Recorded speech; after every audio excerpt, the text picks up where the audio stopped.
আমাদের সাথে যুক্ত হয়েছেন ব্যারিস্টার রুমিন ফারহানা আমাদের সাথে বোধহয় তার নির্বাচনী এলাকা ব্রাহ্মণবাড়িয়া থেকে যুক্ত হয়েছেন। ব্রাহ্মণবাড়িয়া থেকে আমি জানি, নির্বাচনী এলাকা থেকেই কিনা। বেশ, রুমিন ফারহানা, আপনার এই ব্যস্ততার মধ্যে আপনি আমাদের সাথে সংযুক্ত হয়েছেন, সেজন্য আমাদের ধন্যবাদ, শুভেচ্ছা এবং ধন্যবাদ, কৃতজ্ঞতা জানবেন।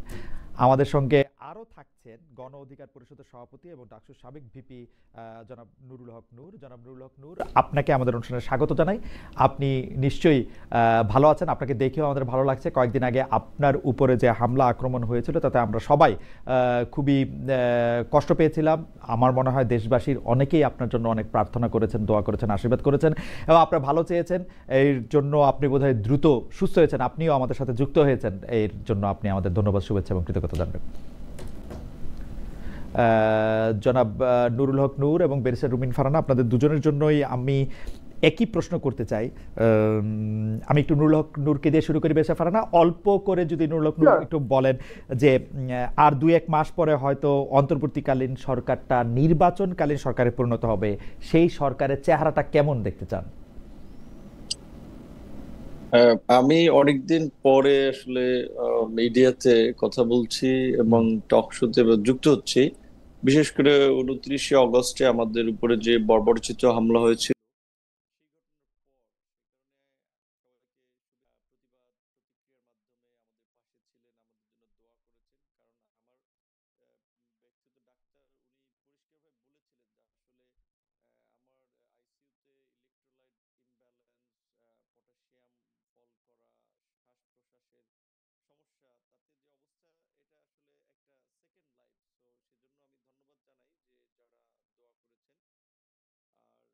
আগামীতে আর কয়েক মাস পরে এই অন্তর্বর্তীকালীন সরকার নির্বাচনকালীন সরকারে পরিণত হবে। আমি মনে করি যে কথাটা আমি অনেকদিন ধরে বলে আসছি, আমাদের দলেরও অনেকেই আমার এই আন্ডারস্ট্যান্ডিং এর সাথে একমত যে বর্তমান উপদেষ্টা পরিষদ দিয়ে একটি সুষ্ঠু নির্বাচন, বিশেষ করে জুলাইয়ের পরে আগামীতে যে বহুল প্রত্যাশিত নির্বাচন, সেটি সম্ভব হবে না। তাদের সেই ফিটনেস নাই বলে আমি মনে করি। একটা সুষ্ঠু নির্বাচন করার জন্য, জন আকাঙ্ক্ষা পূরণের জন্য এই উপদেষ্টা পরিষদ অবশ্যই একটা পুনর্গঠন প্রয়োজন হবে এবং আমি যতদূর জানি সরকারের মধ্যেও সেই আলোচনাটা আছে। সো নির্বাচনকালীন সরকার তফসিল ঘোষণার আগে আগে হয়তো কিছু পরিবর্তন আমরা দেখতে পারি। সেই ক্ষেত্রে যদি সেই ধরনের যোগ্য, দক্ষ, কমিটেড লোককে আমরা উপদেষ্টা পরিষদে দেখতে পাই, তাহলে হয়তো আমরা আশা করতে পারি যে একটা ভালো নির্বাচন হবে। কিন্তু এই কাঠামোতে এই উপদেষ্টা পরিষদ দিয়ে সেটি সম্ভব হবে না, এটুকু আমি আমার উপলব্ধি বা আন্ডারস্ট্যান্ডিং থেকে বলতে পারি। ব্যারিস্টার রুমিন ফারহানা, আপনিও কি এরকম মনে করেন যে নির্বাচনকালীন সরকার আসলে পুনর্গঠন হবেন? এটি জনাব নুরুল হক নূর বলছেন যে আপনি শুনলেন যে এই সরকারে আসলে নির্বাচনকালীন ফিটনেসই নাই। আপনার মন্তব্য একটু আমরা শুনতে চাই। দেখুন, একটা চমৎকার নির্বাচন বা ভালো নির্বাচন আসলে নির্ভর করে নির্বাচন কমিশন, সরকার, পলিটিক্যাল পার্টিজ, প্রার্থী, ভোটার সকলের উপরে। কিন্তু মূল চাবিটা কিন্তু সরকারের হাতে থাকে। তো সরকার যদি নিরপেক্ষ না হয়, সরকার যদি যথেষ্ট পরিমাণে কার্যকর সরকার না হয়, কিংবা সরকারের ব্যাপারে যদি সাধারণ মানুষের মধ্যে একটা পারসেপশন থাকে যে এই সরকার আইদার বায়াসড অর ইনকম্পিটেন্ট, দুটোই কিন্তু নির্বাচনের জন্য খুব খারাপ। সো বায়াসড বা ইনকম্পিটেন্ট যদি মানুষের ধারণা হয়, তাহলে এই সরকারের মধ্যে সত্যি ব্যাপক রদবদল করে একটা নির্বাচনকালীন সরকার হওয়া উচিত। কেন আমি বলছি খালেদ ভাই, দেখুন, নির্বাচনে আইন শৃঙ্খলা পরিস্থিতি একটা ভীষণ গুরুত্বপূর্ণ ব্যাপার, ভীষণ গুরুত্বপূর্ণ। সেখানে আমরা গত 14 মাসে বাংলাদেশের সবচেয়ে অবনতি যদি কোনো কিছুর হয়ে থাকে, সেটা আইন শৃঙ্খলা পরিস্থিতি। প্রথম দিকে আমরা শুনে এসেছি পুলিশ কাজ করছে না, পুলিশ অ্যাক্টিভ হচ্ছে না, তারা ভয় পেয়েছে, ট্রমার মধ্যে আছে। কিন্তু 14 much is a long time. এত দীর্ঘ সময়ে যদি কোনো সরকার, এবং আরো পার্টিকুলারলি বলতে গেলে আমাদের স্বরাষ্ট্র উপদেষ্টা, তিনি যদি পুলিশকে যথেষ্ট অ্যাক্টিভ করতে না পারেন যে পুলিশ মব বন্ধ করবে, পুলিশ নারী এবং সংখ্যালঘুদের নিরাপত্তা দিতে সক্ষম হবে, পুলিশ ভিন্ন মতের মানুষকে যথেষ্ট পরিমাণ নিরাপত্তা দিবে, সেই রকম অবস্থায় যদি দেশটা না যায়, তাহলে আমরা কিভাবে নির্বাচন করি আপনি বলেন। সো আমার মনে হয় যে যেহেতু অনেক বছর পর বাংলাদেশে একটি নির্বাচন হতে যাচ্ছে, এবং এই নির্বাচনটার দিকে কেবল যে বাংলাদেশের পলিটিক্যাল পার্টিস গুলো তাকিয়ে আছে তা না, সাধারণ মানুষের উৎসাহ উদ্দীপনাও কিন্তু চোখে পড়ার মতো। সম্প্রতি একটা জরিপে দেখলাম 90%-এর উপরে ভোটার আশা করছেন যে তারা ভোট কেন্দ্রে যাবেন এবং ভোটটা দিতে পারবেন। তারা যাতে নিরাপদে ভোট কেন্দ্রে যেতে পারেন এবং তারা যাতে নিরাপদে তাদের প্রতিনিধি নির্বাচন করতে পারেন, তার পুরো দায়িত্বটা এই সরকারের। তো আশা করব। বেশি ফারহানা, দুইটা ছোট সম্পর্ক প্রশ্ন আপনাকে দিয়ে একটু শুরু করি। আপনিও কি মনে করছেন তাহলে এই নির্বাচনকালীন সরকারকে, আপনি যেহেতু মনে করছেন যে উপদেষ্টা পরিষদ পুনর্গঠন হতে পারে, সেই ক্ষেত্রে আপনি কি মনে করেন যে উপদেষ্টা পরিষদের ব্যর্থতার দায় নিয়ে ডক্টর ইউনূসকেও কি সরে যাওয়া উচিত, নাকি ডক্টর ইউনূসের, এটাও আপনাদের দুজনের কাছেই প্রশ্ন, নাকি ডক্টর ইউনূস থাকবেন, অন্য উপদেষ্টারা আসবেন? আপনি কোন ফরম্যাটটা ভাবছেন যে ভালো হবে? দেখুন, আমি আজকে একটা নিউজে দেখছিলাম যে ভোটের দিন পর্যন্ত তরুণদেরকে ভোটার করবার একটা আবেদন করেছে এনসিপি। তারা চাইছে ভোটের দিন পর্যন্ত ভোটার হোক। এনসিপি হচ্ছে সেই পলিটিক্যাল পার্টি যারা গণ অভ্যুত্থানের পর কিংস পার্টি হিসেবে ব্যাপকভাবে পরিচিতি লাভ করে। এখন প্রশ্ন আসতে পারে এর প্রমাণ কি যে তারা কিংস পার্টি? প্রমাণ কিছু নাই খালেদ ভাই, বাট পলিটিক্স এর perception is reality, very important. যখন ডক্টর মোহাম্মদ ইউনূস তাদেরকে নিয়োগকর্তা বলেন, যখন ডক্টর মোহাম্মদ ইউনূস তাদেরকে মাস্টার মাইন্ড বলেন, যখন ডক্টর মোহাম্মদ ইউনূস তাদেরকে দল খোলার পরামর্শ দেন এবং সেটা তিনি ওপেনলি বিদেশি গণমাধ্যমকে জানান যে তাদেরকে আমি দল খুলতে বলেছি, না হলে জুলাই স্পিরিট নষ্ট হয়ে যাবে। যখন আমরা দেখি তিনি পদত্যাগ করার সিদ্ধান্ত নেন নাহিদ ইসলামকে ডেকে, এবং যখন আমরা দেখি নাহিদ ইসলাম যখন তাদের ক্যাবিনেট থেকে মানে সরে যাচ্ছেন, বিদায় নিচ্ছেন, সেই সময় তাকে প্রাইম মিনিস্টার দেখবার ইচ্ছা একেবারে খোলাখুলি প্রকাশ করেন প্রেস সচিব। আবার আমরা দেখি সার্জিস আলম বলছেন যে ডক্টর মোহাম্মদ ইউনূসকে একটা নির্বাচিত সরকারের প্রধানমন্ত্রী হিসেবে দেখা তার দীর্ঘদিনের স্বপ্ন। তখন আপনি আমাকে নিজেই বলেন যে এই সরকার, আমি আবার আপনি যে অংশটুকু দেখতে পান না, ওইটা আবার আমি দেখি যে উনি মহাসাগর পাড়ি দিয়ে একটি দলের চেয়ারম্যানের সঙ্গে দেখা করে আসছেন, তার সাথে দেখা করে ডিসেম্বরের ইলেকশন ফেব্রুয়ারিতে হয়ে যাচ্ছে। আমি দেখতে পাচ্ছি যে ডক্টর মোহাম্মদ ইউনূস এবং একটি পার্টির পক্ষ থেকে যৌথ সংবাদ সম্মেলন করা হচ্ছে। আমি এইটা শুনতে পাই ওই দলের ভারপ্রাপ্ত চেয়ারম্যানের পক্ষে যে দলে প্রধানমন্ত্রী হলে তিনি কি কি করবেন সেটাও শুনতে চেয়েছেন ডক্টর মোহাম্মদ ইউনূস।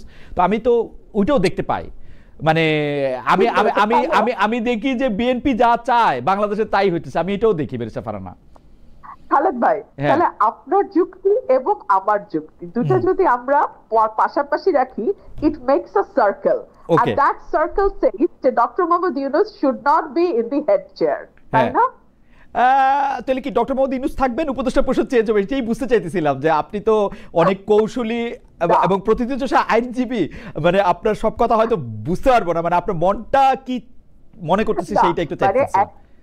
মানে আপনার যে যুক্তিগুলো সেগুলো ধরলে উনি বিএনপির প্রতি বায়াসড, আর আমার যুক্তিগুলো ধরলে উনি এনসিপির প্রতি বায়াসড। সো যেই দিকে উনি বায়াস থাকেন না কেন সেটাই ইন্ডিকেট করে he should not be in the head chair, সেটাই আমি বলেছি। ও আচ্ছা আচ্ছা, কিন্তু আমার কাছে মনে উনি যদি সব দিকেই বায়াস থাকেন, এখন যদি নূরকে আমি একটু জানতে চাইবো যে জনাব নূর, আপনি কি মনে করেন ডক্টর মোহাম্মদ ইউনূসের কিছু সময় আমি জামায়াতের প্রতিও বায়াস দেখছি, মানে এটা কি ভালো? আমারে যেমন অ্যাক্রস দ্য পার্টি অনেকেই মানে আমাকে বলেছেন যে তারা ডক্টর মোহাম্মদ ইউনূসকে চান, আবার অ্যাক্রস দ্য পার্টি অনেকেই বলেছেন যে তারা ডক্টর মোহাম্মদ ইউনূসকে একেবারেই চান না। এটা কি ভালো না খারাপ? আপনার কাছে কি মনে হয়, উপদেষ্টা পরিষদ পুনর্গঠন করলে ডক্টর মোহাম্মদ ইউনূস সহ বাকি উপদেষ্টারা, নাকি ডক্টর মোহাম্মদ ইউনূস বাদে মানে পুরো উপদেষ্টা পরিষদই চেঞ্জ? আপনি কি মনে করেন? এখন পরিস্থিতিটা তো এমন, আসলে কাউকে না কাউকে ট্রাস্ট করতে হবে। তো ডক্টর মোহাম্মদ ইউনূসের মতো একজন সম্মানিত ব্যক্তি, আন্তর্জাতিকভাবে পরিচিত, আমরা তো খুব একটা ফ্যাসিনেশন আমাদের ছিল যে সে আমাদের দেশের গভর্নমেন্টের দায়িত্ব নিলে আমরা একটা উন্নত রাষ্ট্রের দিকে যাব, আমাদের একটা অন্যরকমের ভাবমূর্তি তৈরি হবে।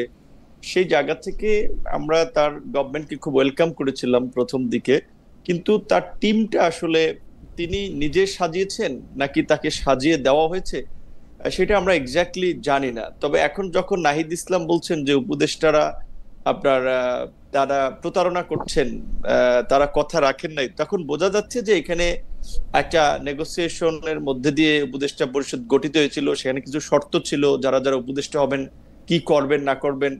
তো সেই দিক থেকে মনে হচ্ছে যে ডক্টর মোহাম্মদ ইউনূস আসলে একটা ভালো টিম পান নাই খেলার জন্য, যেটা আমরা ক্রিকেট ফুটবলের যদি কথা ভাবি, এখানে ডক্টর মোহাম্মদ ইউনূস হতে পারেন এখানে মেসি কিংবা ধরেন একজন ভালো প্লেয়ার, কিন্তু একজন প্লেয়ার দিয়ে তো আসলে একটা টিম জেতানো যায় না যদি তার সাথে প্যারালাল অন্য প্লেয়াররা ভালো না খেলতে পারে। আমি এটা বুঝতে পারতেছি, তার মানে কি ডক্টর আমি সরল প্রশ্নই করতেছি আসলে, কোনো প্যাচ ঘোষ নাই, মানে ডক্টর মোহাম্মদ ইউনূসের রাইখা উপদেষ্টা পরিষদ বদলানো হবে, নাকি ডক্টর মোহাম্মদ ইউনূস সহই উপদেষ্টা পরিষদ মানে আপনি ফিটনেস ছাড়া বলতেছেন? আমি কিন্তু দেখি কি, আমি জনাব নুরুল হক নূর, আমি দেখি একজন নেতা তার কর্মীদের দিয়েই ভালো মন্দ নির্বাচিত হয়। তার কর্মীরা যদি খারাপ হয়, নেতাও খারাপ, এই হচ্ছে আমার দেখার জিনিস। জনাব নুরুল হক নূরের এই কথা বলার আর কোনো সুযোগ নাই, গণ অধিকার পরিষদের ওই নেতারা খালি খারাপ, আমি খালি ভালো, এটা পৃথিবীতে কোনো নেতা বলে না। যদি উপদেষ্টা পরিষদ আনফিট হয়, আমার রিডিং হচ্ছে আপনি ডক্টর ইউনূসকেও আনফিট বলতেছেন।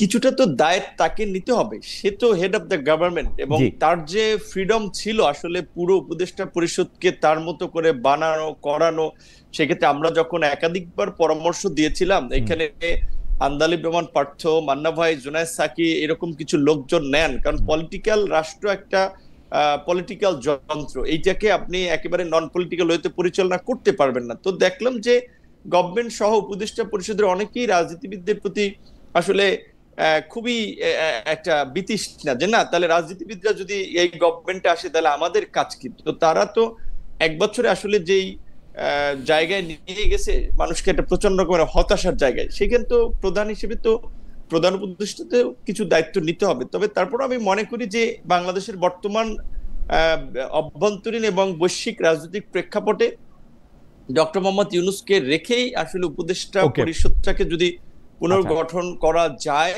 সেখানে তো কেপাবল কিন্তু করা যায়, তবে একটা ভালো নির্বাচনের দিকে আমরা যেতে পারি। কিন্তু মান্না ভাই, সাকিব ভাই, উনারা তো পলিটিক্স করবেন, উনারা কি অন্তর্বর্তী সরকারে আসবেন? উনারা তো ইলেকশন করবেন না, এখন তো কেউ আসবে না। আমরা শুরুর দিকে বলেছিলাম কিছু পলিটিক্যাল ফিগারকে, আচ্ছা নূর সাহেব, কাকে দিয়ে পাল্টাবেন?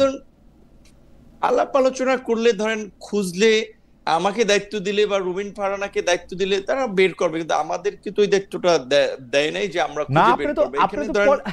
জনাব নূর, আপনি খুবই গুরুত্বপূর্ণ একটা পলিটিক্যাল পার্সন, তো আপনাকে কেমনে এই দায়িত্ব দিবে? আপনি তো আপনার ইচ্ছা মতো লোক যথা আমারে বসাই দিবেন ওখানে, যাতে আমি আপনারে ফেভার করি, রাইট? না, কিন্তু আলটিমেটলি এখন সেটা তো উচিত হবে না। সেইটাই ধরেন অন্যান্য সময় যে কেয়ারটেকার গভর্নমেন্ট গঠিত হতো, কিংবা এখন যে জুলাই সনদেও যে কেয়ারটেকার গভর্নমেন্ট গঠনের যে বিধানটা রাখা হয়েছে, সেখানে কিন্তু বলা হয়েছে যে সরকারি দল আপনার কেয়ারটেকার হিসেবে 3 জনের নাম দিবে, চিফ হিসেবে বিরোধী দল 3 জনের নাম দিবে, অন্যান্য পার্টিগুলো নাম দিবে, সেখান থেকে একজনকে আপনার চুজ করবে বা বাছাই করবে।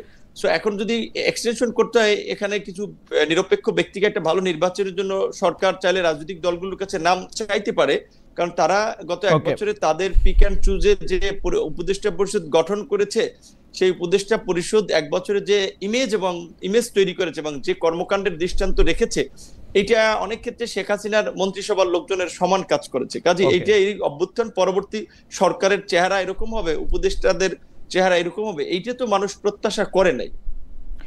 ওকে, জনাব নূরের বক্তব্যটাকে যদি আমি এক লাইনে সামারাইজ করি, তাহলে তিনি মনে করছেন নির্বাচন সরকার হচ্ছে ডক্টর ইউনূস সহ অন্য আরো কিছু ফিট উপদেষ্টা, যার নাম আসলে পলিটিক্যাল পার্টি থেকে নেওয়া যেতে পারে।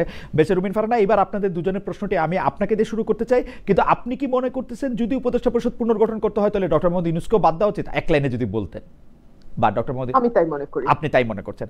আচ্ছা, এই প্রসঙ্গে একটু আপনাকে দিয়ে প্রশ্নটা শুরু করতে চাই, যে প্রশ্নটা জনাব নূরকেও একটু জবাব দিতে হবে। জনাব নূর অবশ্য কথাটা একটু তুলছেন, সেটা হচ্ছে 111 সরকারের শেষটায় সেফ এক্সিট কথাটা আমরা শুনছি, কিন্তু সেই 2007-এর সেই সরকারের সময়, সেই সময় আমরা সেফ এক্সিট ফখরুদ্দিন সাহেবকে বা মঈনুদ্দিন সাহেবকে, আমরা জেনারেল মঈনুদ্দিন সাহেবকে আমরা নিতেও দেখেছি আসলে, বা তারা একটা এই সেফ এক্সিটের ভাবনাটা ভেবেছেন। যদিও ফখরুদ্দিন সাহেব চলে গেছিলেন, মঈনুদ্দিন সাহেব আরও কিছুদিন সেনাপ্রধান ছিলেন, কিন্তু সেফ এক্সিটটা তার মাথায় ছিল এবং তিনি কিন্তু বিদেশেই অবস্থান করছেন সেই চাকরি শেষ হওয়ার পর।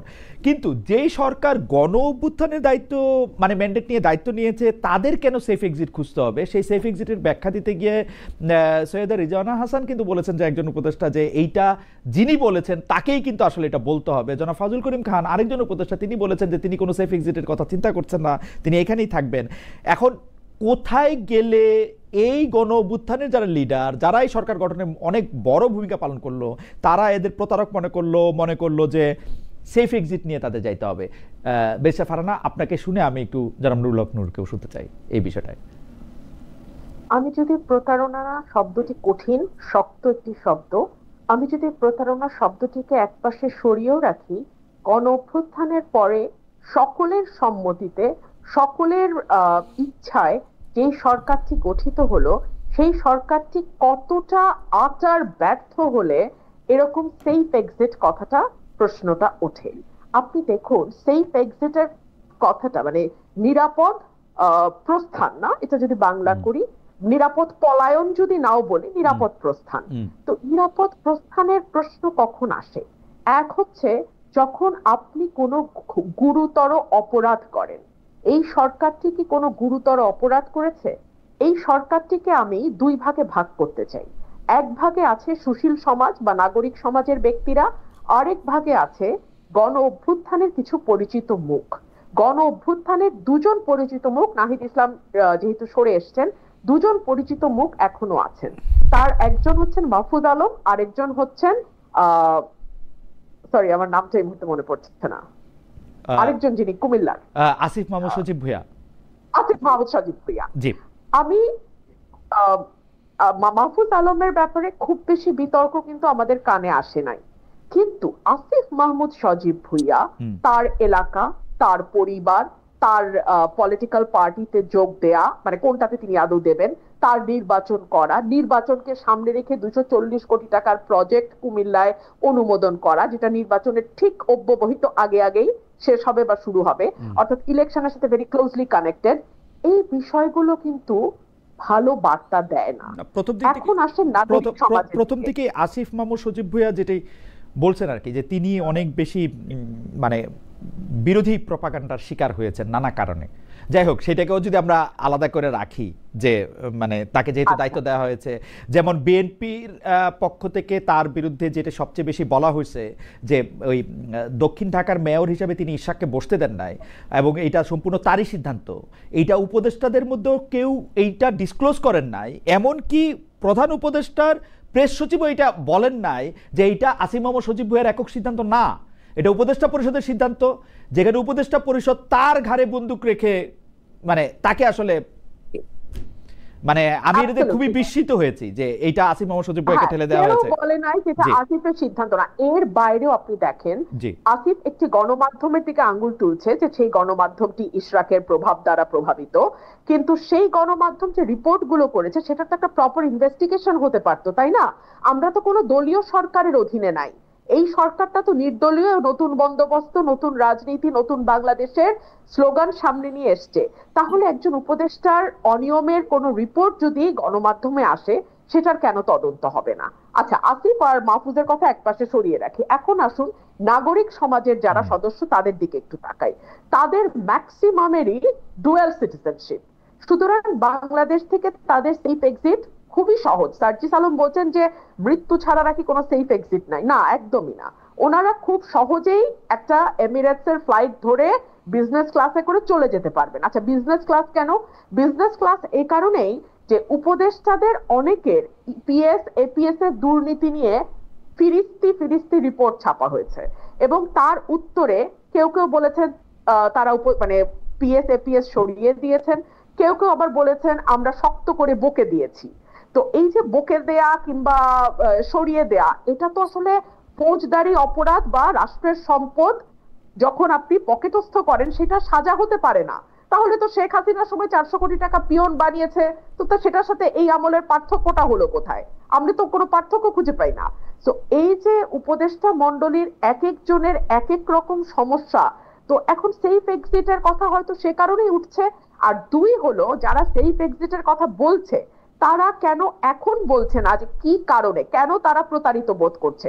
এটা কি তাদেরকে কোনো অন্যায্য সুযোগ সুবিধা দেওয়ার কথা ছিল? দেয় নাই, সেজন্য প্রতারিত বোধ করছে, নাকি অন্য কোনো কারণ আছে? কিন্তু বেরিসা ফারহানা, আমি এই পর্যায়ে এটা লম্বা করতেছি না, শুধু জানতে চাইতেছি যে আমরা তো উপদেষ্টাদের মধ্যে থেকে ছাত্র উপদেষ্টাদের দেখতে পাচ্ছি। আপনি জনাব মাহফুজ আলমের কথা বললেন, জনাব আসিফ মোহাম্মদ সজীব ভাইয়ের কথা বললেন, জনাব নাহিদ ইসলাম এখন আর উপদেষ্টা নাই, কিন্তু তারা তো, আমি যতদূর বুঝতেছি যে তারা মিন করতেছেন ছাত্র উপদেষ্টাদের বাদ দিয়ে অন্য উপদেষ্টাদের।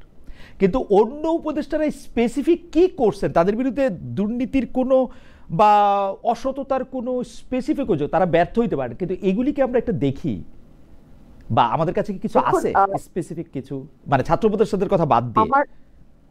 আমার একটা পরিচয় তো আইনজীবীও, তো আইনে একটা কথা বলা হয়, হি হু অ্যালেজেস মাস্ট প্রুভ, যে অভিযোগ উত্থাপন করবে তাকেই সেটা প্রমাণ করতে হবে।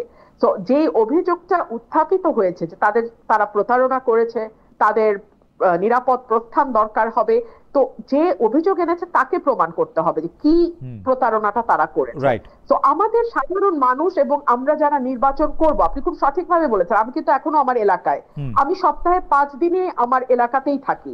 তো আমরা এই যে মানে জীবন দিয়ে কাজ করছি, এত কষ্ট করছি, এরপরে যদি আমরা গিয়ে দেখি যে আগে ভাগেই কোনো না কোনো ডিলিং কোনো না কোনো রাজনৈতিক দলের সাথে উপদেষ্টাদের কিংবা উপদেষ্টা পরিষদের হয়ে আছে, কিংবা নির্বাচনে একরকম ধোঁয়াশা দেখছি, কারণ আমি অনেক বেশি সরব, অনেক বেশি সমালোচনা করি এই সরকারের, সুতরাং আমার নির্বাচনের সময় আমি জানি না আমি কিরকম ট্রিটমেন্ট পাবো।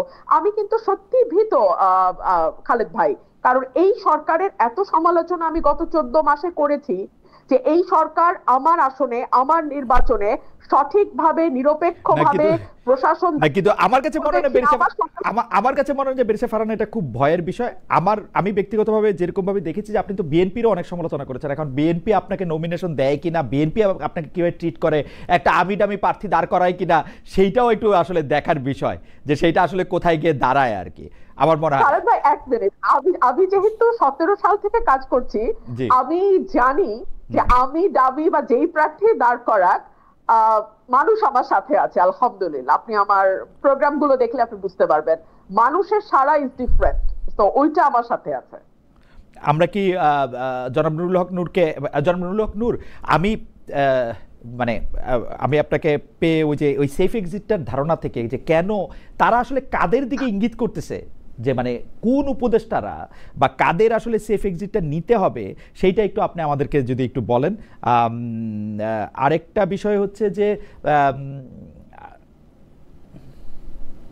তাহলে আমি এখন কি করব?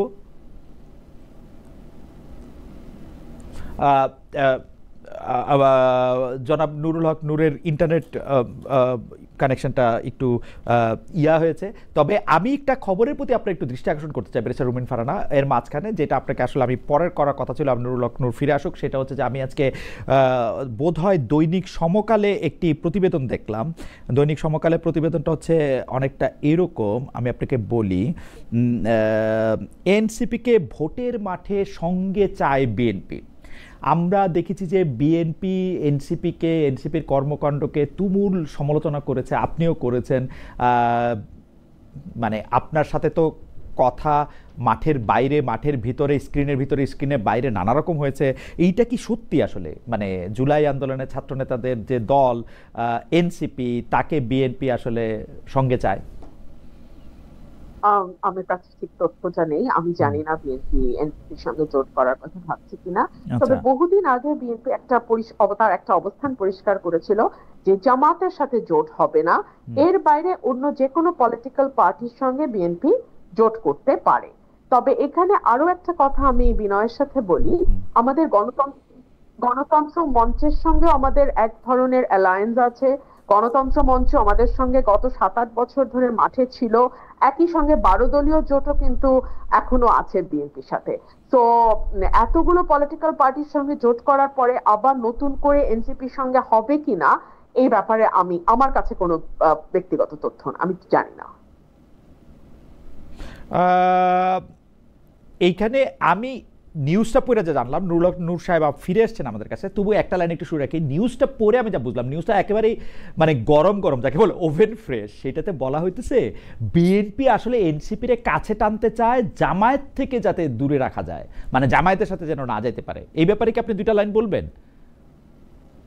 দেখুন, ভোটে তো এখনো 3 মাস 4 মাস বাকি আছে। তো এই সময়টা ভীষণ ক্রুশিয়াল। অনেক দলের সাথে অনেক দলের জোট হবে, আবার অনেক দলের সাথে জোট যেটা আছে সেটা হয়তো কিছুটা আলগাও হয়ে যেতে পারে। তো এখনই এই ব্যাপারে মন্তব্য করা কঠিন। ভোটের হিসাব নিকাশ, ভোটের পরিসংখ্যান ইত্যাদি সকল কিছু বিবেচনায় নিয়েই রাজনৈতিক দলগুলো তাদের দাবার গুটি সাজাবে, এইটুকু আমি বলতে পারি। জনাব নুরুল হক নূর, আমরা আপনার কাছে জানতে চাইছিলাম যে কেন এই সেফ এক্সিটের কথাটা ভাবা হচ্ছে। এদিকে আমাদের একজন দর্শকের মন্তব্য আমার একটু চোখে পড়তেছে, উনি বারবারই মন্তব্য করতেছেন যে হোয়াট এ গেস্ট চয়েস। একজন হচ্ছে বিএনপি, আরেকজন হচ্ছে বিএনপির খুব প্রিয় বা পালিত বা ওরকম কি যেন একটা শব্দ, আমি আবার ওইটা খুঁজে পেতেছি না লাইনটা, যে জনাব নুরুল হক নূর, আপনারা কি আসলে বিএনপির সাথে খুব বেশি, মানে আমার এটা জানা ছিল না, কিন্তু মানে আপনি এখন বিএনপির খুব ঘনিষ্ঠ কিনা এটাও আপনি একটু বলবেন, মানে বিএনপির বিএনপির মানে বি টিম কিনা, বি টিম বা এ আর একটু ক্লোজ টিম। প্রথম হচ্ছে যে আমাদের ধরেন 18 থেকে 20 কোটি মানুষের মধ্যে অন্তত প্রায় 10 কোটির উপরে মানুষ ইন্টারনেট ব্যবহার করে বা সোশ্যাল মিডিয়াতেও আছে। সেখানে আওয়ামী লীগ, বিএনপি, বিভিন্ন দলের সাপোর্টার আছে। কাজে সবাই চায় তার ব্লকে রাখতে, তার ব্লকের বাইরে কথা বললেই এত তীর্যক ভাষায় মন্তব্য করে। সেই ক্ষেত্রে আমাদের মধ্যে যে একটা সোশ্যাল মিডিয়া ন্যূনতম একটা সেন্স থাকা দরকার, এটা আমরা অনেক ক্ষেত্রে ভুলে যাই। সো এখন এইগুলোকে খুব বেশি আমি প্রাধান্য দিতে চাই না, কারণ রাজনীতি করলে তো এগুলো শোনাই লাগবে। তারপরে যে আপনি যে প্রশ্নটা করেছেন সেইটার বিষয়ে, যে বিএনপির সাথে ঘনিষ্ঠতা বা দূরত্ব বলতে কিরকম বুঝাবে সেটা আমি জানি না। তবে আমি এইটুকু বলতে পারি যে গত এই আওয়ামী লীগের 1.5 দশকে আমরা বিভিন্ন ক্ষেত্রে যেই ভূমিকাগুলো নিয়েছি বা যেই কাজগুলো করেছি, আন্দোলন সংগ্রাম থেকে শুরু করে, সেখানে অনেকখানি বিএনপির ফেভারে গিয়েছে। ধরেন এই আন্দোলনের প্রেক্ষাপটটা তো আমরাই তৈরি করেছি 2018 সালে কোটা সংস্কার আন্দোলন। অবশ্য আমরা আমাদের প্রশ্নে ফিরে আসি, কারণ আপনি যখন এই প্রশ্নের জবাব দিচ্ছেন তখনই আবার আরেকজন দর্শক বলছেন নূর তো জামায়াত ঘেঁষা, তিনি আর কি বলবেন। অর্থাৎ আপনি একই সাথে বিএনপি ঘেঁষাও, জামাত ঘেঁষাও, সব ঘেঁষাও, এতে অসুবিধা নাই। আর রুমিন ফারহানা ব্যারিস্টার, আপনাকে নিয়েও মন্তব্য আছে, যে মন্তব্যটা আমার চোখে পড়তেছে। খালেদ ভাই ভালোই উপভোগ করছেন, রুমিনকে দিয়ে আপনার কথাগুলি বলাচ্ছেন, ইন্টারেস্টিং। আমি একটু জনাব নুরুল হক নূর আপনার কাছে আসতে চাই, এই সেফ এক্সিটের কথাটা এবং উপদেষ্টা পরিষদের মধ্যে কারা আসলে মানে মানে শত্রুতে পরিণত হইল এই যারা অভ্যুত্থানের নেতৃত্ব দিলেন দলটার সঙ্গে?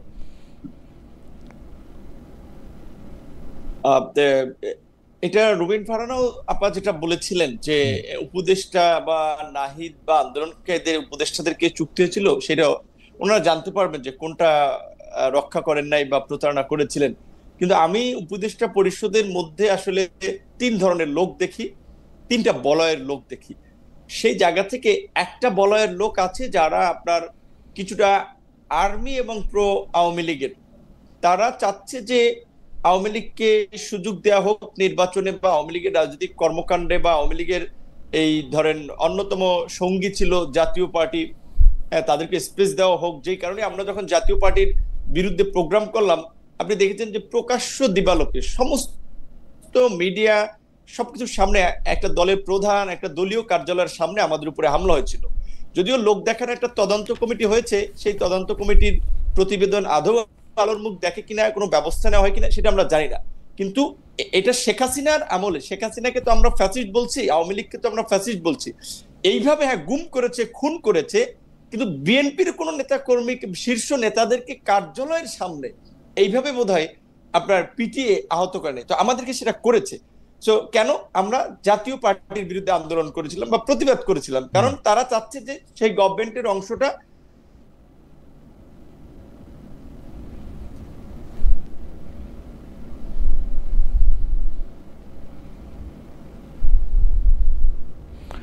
আমার মনে হয় যে জনাব নূর আবার একটু বিচ্ছিন্ন হয়ে গেছে। তো আমি ব্যারিস্টার ফারহানা আপনার কাছে ওই আরেকটা যেটা কমন প্রশ্ন, সর্বশেষ কমন প্রশ্ন, সেটা আপনাকে একটু আমি বলে রাখি যে জনাব সাবের হোসেন চৌধুরীর গ্রেপ্তার, জামিন, ইউরোপীয় 3 দেশের উপদেষ্টাদের সঙ্গে বৈঠক, এই সবগুলিকে আপনি একটা সুতায় গাঁথা মালা মনে করেন কিনা?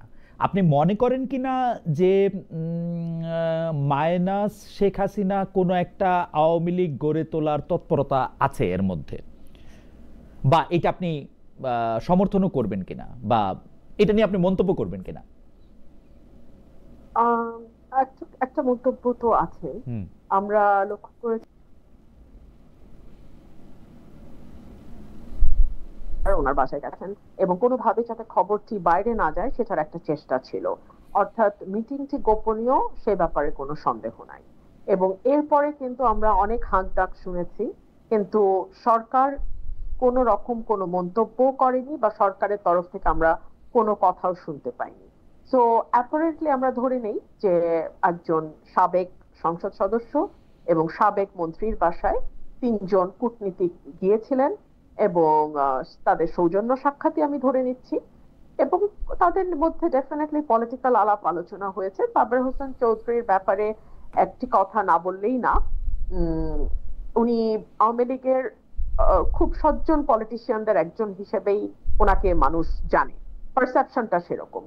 তো 111 এর সময় অনেকে বলেন যে তার একটা -2 ফর্মুলা যেটা ছিল সেটার সাথে তার এক ধরনের যোগাযোগ হয়তো বা ছিল, এটা আমি জানি না, আমি আওয়ামী লীগের কথা বলতে পারবো না, বাট এটা মাঠের একটা পারসেপশন, পলিটিক্যাল ফিল্ডের একটা পারসেপশন যে উনি 111 এ -2 এর সঙ্গে যুক্ত।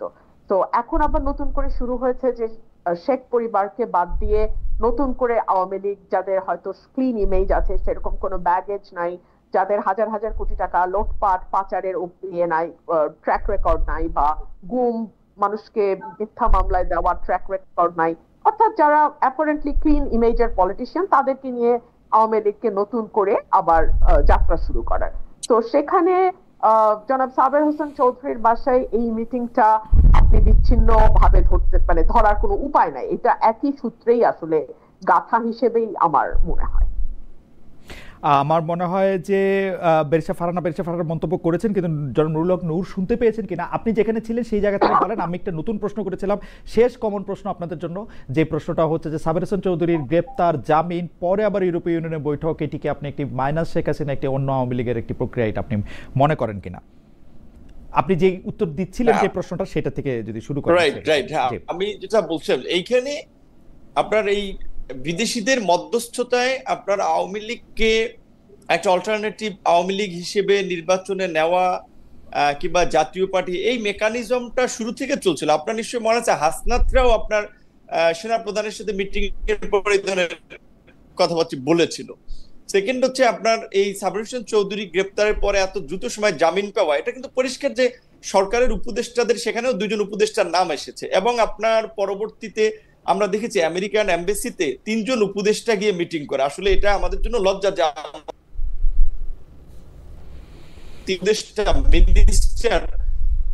আপনার আমেরিকান এমবাসিতে গিয়ে মিটিং করলে ঠিক ছিল। তো এখন সরকারের মধ্যে এই কারণে হয়তো যেটা বলেছেন যে আমরা যেটা ইউএন মিটিং এও দেখলাম, 3টা পার্টি নিয়ে গেছেন, জামাতকে, বিএনপিকে, একটা পার্টি, একটা নিউ বেবি, আপনার কোন বিবেচনায় নিল? ধরেন বিএনপি একটা বড় আছে, ধরলাম যে তাদেরকে নিয়ে গেছে সেই বিবেচনায়, কিন্তু তারপরে জামাতকে কিংবা এনসিপি কে, তার মানে সরকার তো এই 3টা পার্টির মাধ্যমে একটা সমঝোতার নির্বাচন, সিট ভাগাভাগি নির্বাচন, যেটা রুমিন ফারহানা বলেছে যে তার এলাকায় সে যেহেতু সরকারের ক্রিটিসিজম করে, তার প্রতি নির্বাচনে কি ধরনের ট্রিটমেন্ট হয়, আমিও তো শঙ্কায় আছি, বা আমাদের প্রতি কি ট্রিটমেন্ট হয়, কারণ 3টা পার্টিকে তো সরকার ওন করছে, বাকিদেরকে তো ওন করছে না, এটা সরকার আচার আচরণে দেখা গেছে। তো এই ধরনের একটা পক্ষপাত এইদিকে একদিকে দেখা যাচ্ছে, জাতীয় পার্টির বিষয়ে নীরবতা দেখা যাচ্ছে, জাতীয় পার্টির কার্যালয় পাহারায় পুলিশ থাকে, আর্মির লোকেরা থাকে, এবং তাদের বিরুদ্ধে কথা বলতে আমাদের নিষেধ করা হয়, প্রোগ্রাম করলে সেখানে হামলা করা হয়। তো তার মধ্যে দিয়ে পরিষ্কার যে সরকার নিজেদের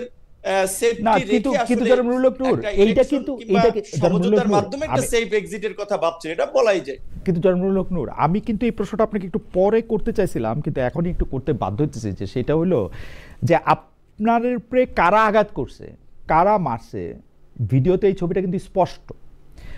সেখানে আপনারা কিন্তু মামলার উদ্যোগ নিয়েছেন জাতীয় পার্টির এগেনস্টে, জাতীয় পার্টির নেতাদের বিরুদ্ধে, এবং জাতীয় পার্টির এগেনস্টে মামলা করার ক্ষেত্রে বা জাতীয় পার্টির অফিস গিয়ে আপনারা ভাঙতে গেছেন, যেটা আমরা নুরুল হক নুরের আগে কখনো দেখি নাই, বা অভিমুখে আপনি যাত্রা করতে গেছেন। এটা একটা এক্সিকিউটিভ সিদ্ধান্ত হবে। আপনি যদি মনে করেন সেই এক্সিকিউটিভ সিদ্ধান্ত এক্সিকিউটিভ কর্তৃপক্ষের করতে হবে, আপনারা তাদের দিকে যাবেন। আপনারা জাতীয় পার্টির দিকে গেলেন কেন? মানে এবং জাতীয় পার্টিকে মানে মানে এইটা এইটা এইটা এইটা এইটা কি এই কাহিনীটা কি খুব সরল নাকি? নুরুল হক নূর, আপনি জানেন যে আপনাকে আমি অনেকদিন চিনি, আমি কিন্তু আমার এই প্রশ্নটা করতেই দিছে, আপনি কি কারণে দিয়ে সেট আপ হইলেন যে?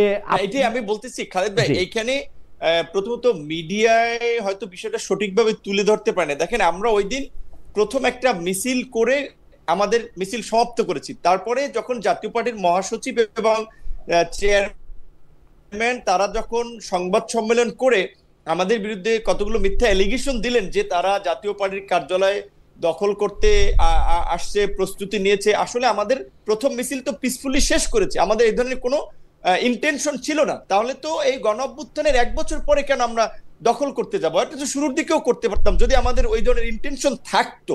দ্বিতীয়ত, এই 1 বছরে আমাদের গণ অধিকার পরিষদের কোন নেতা কর্মীর বিরুদ্ধে এই ধরনের কোনো মব তৈরি করা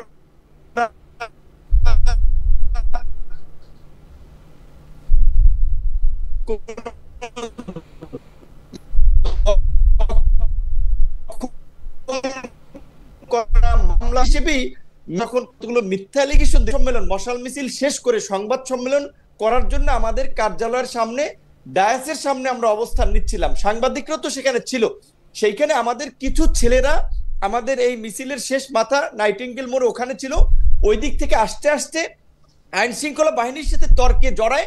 সেইখানে তাদের উপরে অ্যাকশন করতে করতে তারা আমাদের কার্যালয়ে আসে এবং আমাকে যেভাবে টার্গেট করে বাঁশ দিয়ে লাঠি দিয়ে মানে যেভাবে আক্রমণ করেছে, এটা পরিষ্কার ছিল যে তাদের একটা সেদিন একটা কিলিং মিশন ছিল এবং সেই হামলাটা চালিয়েছে পুলিশ এবং সেনাবাহিনী। সেখানে পুলিশের পক্ষ থেকে বলা হয়েছিল ডিএমপির কোনো নির্দেশনা ছিল না, আর্মির পক্ষ থেকে বলা হয়েছে।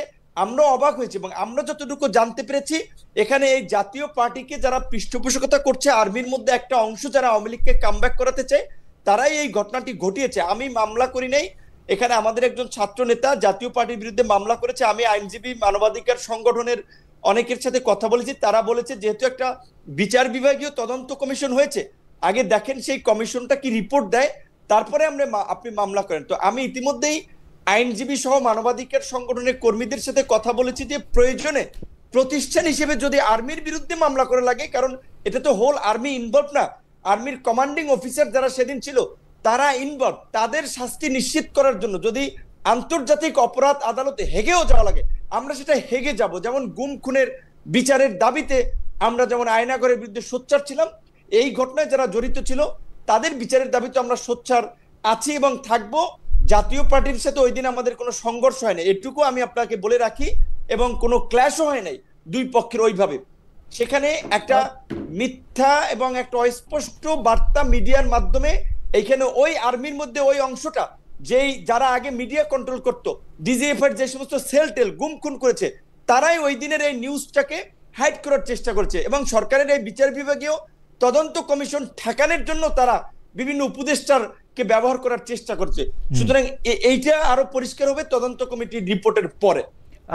তদন্ত কমিটির রিপোর্টের পরে তাহলে আপনি এই বিষয়টাতেও আপনি একটু মন্তব্য করেন যে জনাব সাবের হোসেন চৌধুরীর গ্রেপ্তার, জামিন, তার বাসায় উপদেষ্টাদের বৈঠক একটি ক্লিন ইমেজের আওয়ামী লীগ গঠন করার বা একটি মাইনাস শেখ হাসিনা আওয়ামী লীগ গঠন করার কোনো প্রক্রিয়া হিসেবে এটা আপনি কি দেখেন কিনা, যেটিকে ব্যারিস্টার রুমিন ফারহানা একটি প্রক্রিয়া হিসেবে দেখছেন বলছেন? না, অবশ্যই। যেখানে আপনার এই মিটিংটাকে ধরেন সরকারের আইনের ভাষায়ও যেহেতু আওয়ামী লীগকে সরকার নিষিদ্ধ করেছে, আমরা একটা ফ্যাসিস্ট শক্তির বিরুদ্ধে আন্দোলন সংগ্রাম করে পরাজিত করেছি, যে প্রধানমন্ত্রী দেশ ছেড়ে পালিয়ে গেছেন, সেই দলের এই গণহত্যা অভিযুক্ত, মানবতা বিরোধী অপরাধে অভিযুক্ত একজন নেতা এবং তিনি গ্রেপ্তার হয়েছিলেন বিদেশিদের মধ্যস্থতায়, তাকে জামিন দেওয়া হয়েছিল। আবার তার বাসায় আপনার এই রাষ্ট্রদূতদের মিটিং এবং সেটা সরকার উপদেষ্টারা বলছে এটা স্বাভাবিক করতেই পারে। তার মানে তো এটা অবশ্যই সরকার উপদেষ্টাদের এখানে একটা ইনভলভমেন্ট আছে এবং আমাদের এটা দুর্ভাগ্য যে আসলে এই জন্যই আমি শুরুর দিকে বলেছিলাম যে এটা একটা অত্যন্ত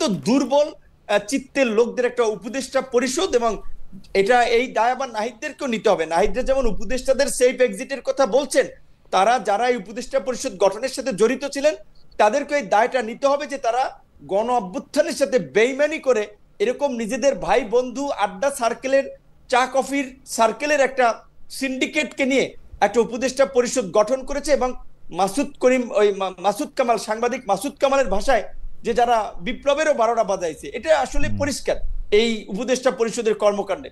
এটা আমাদের জন্য দুর্ভাগ্য যে আমরা রক্ত দিয়েছি, লড়াই করেছি, সংগ্রাম করেছি, নিজেদের জীবন বিপন্ন করেছি, কিন্তু এই ধরনের একটা দুর্বল, একটা অকার্যকর এবং অযোগ্য উপদেষ্টা পরিষদ আমরা পেয়েছি।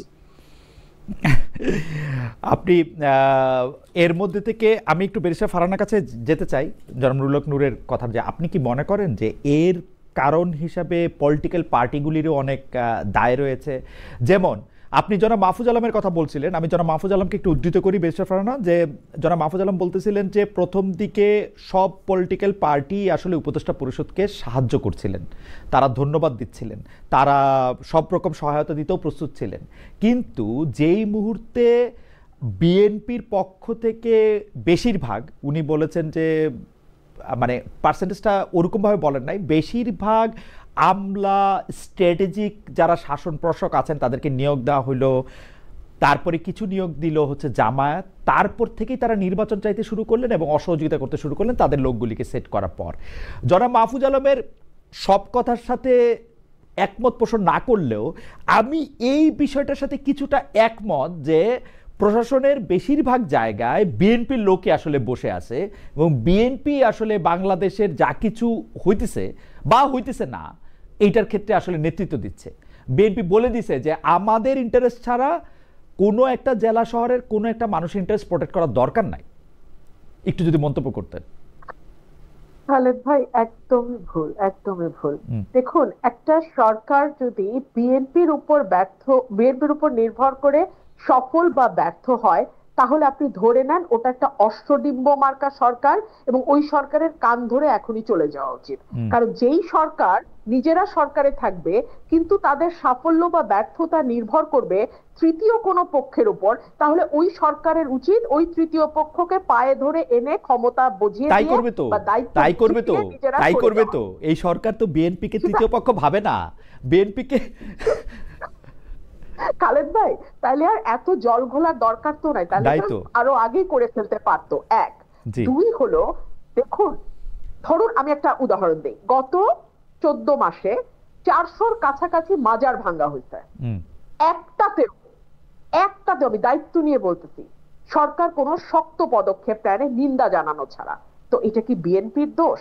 গত 14 মাস মরাল পুলিশিং হয়েছে মেয়েদের উপরে, একটা আওয়াজ এই সরকার করেনি, এটা কি বিএনপির দোষ? আপনি দেখেন আলাউদ্দিন খাঁর মৃত্যুবার্ষিকী না জন্মবার্ষিকী আমি ভুলে গেছি, সেটা উপলক্ষে সংস্কৃতি মন্ত্রণালয় উচ্চাঙ্গ সঙ্গীতের আয়োজন করেছিল, সেটাও গিয়ে লালবাগ কেল্লায়, সেটাও গিয়ে লালবাগের মসজিদ কমিটি এবং অন্যান্য যারা আছেন তৌহিদি জনতা, তারা বলেছেন নাচা গানা হবে না। সরকার তাদেরকে মাথায় হাত বুলিয়ে বুঝিয়েছে এটা নাচা গানা নয়, এখানে আমরা উচ্চাঙ্গ সঙ্গীত করব। আপনি জানেন অনেকগুলো মঞ্চ নাটক বন্ধ হয়েছে, আপনি কি এগুলোকে বলবেন বিএনপির কারণে? আমি বলবো বিএনপির কারণে কেন? বেঁচে ফারানা আমার যুক্তিটা আমি দেই, বেঁচে ফারানা আমার যুক্তিটা আমি দেই, আমি কেন বিএনপির দোষ বলবো? একটা জায়গা অনিরাপদ হয়ে উঠতেছে, এগুলা কি আপনি বিএনপির দোষ? আমি বলি কেন, আমি বলি বিএনপির দোষ কেন আমি দিব। আপনি মাজার ভাঙা থেকে শুরু করে সাংস্কৃতিক অনুষ্ঠান, উচ্চাঙ্গ সঙ্গীত বন্ধ হওয়া, বিভিন্ন জায়গায় বিভিন্ন মব কালচার হওয়ার ক্ষেত্রে আমি বিএনপির দোষ এই কারণে বলবো, বিএনপি বাংলাদেশের নারীদের উপর মরাল পুলিশিং, হ্যাঁ নারীদের বিরুদ্ধে মরাল পুলিশিং এর ক্ষেত্রে বিএনপির দায়টা আমি কোথায় দেখি? আমি দেখি যে বিএনপি বাংলাদেশের সবচেয়ে বড় রাজনৈতিক দল এবং আওয়ামী লীগ যেখানে রাজনীতি নিষিদ্ধ আছে সেখানে আমি বলতে চাই যে বিএনপির সাথে দ্বিতীয় যে রাজনৈতিক দলটা প্রতিদ্বন্দ্বিতা আছে তারা আছে হচ্ছে অনেক পিছনে। তো জনগণের জনমানস এবং এই যে পাবলিক ওপিনিয়ন তৈরি করার ক্ষেত্রে বিএনপির একটা বড় ভূমিকা আছে, এবং যা কিছু আমরা আজকে দেখতে পাই সেইটা আজকে মোরাল পুলিশিং হোক, নারীদের প্রতি আক্রমণ হোক, উচ্চাঙ্গ সঙ্গীত বন্ধ করা হোক, আমি মনে করি যে এটা বিএনপির একটা প্রচ্ছন্ন ছায় সেটার মধ্যে থাকতেই হবে, আদারওয়াইজ এটা করা সম্ভব না। যদি বিএনপি এতখানি দুর্বল হয় যে বিএনপি চাওয়া সত্ত্বেও এগুলি বন্ধ করতে পারতেছে না, তাহলে আমার এই কথা আপনি লিখে রাখেন, বিএনপি তাহলে ইলেকশনেও পাস করবে না। আই হ্যাভ খালেদ রেজ ভাই, মাই কেস।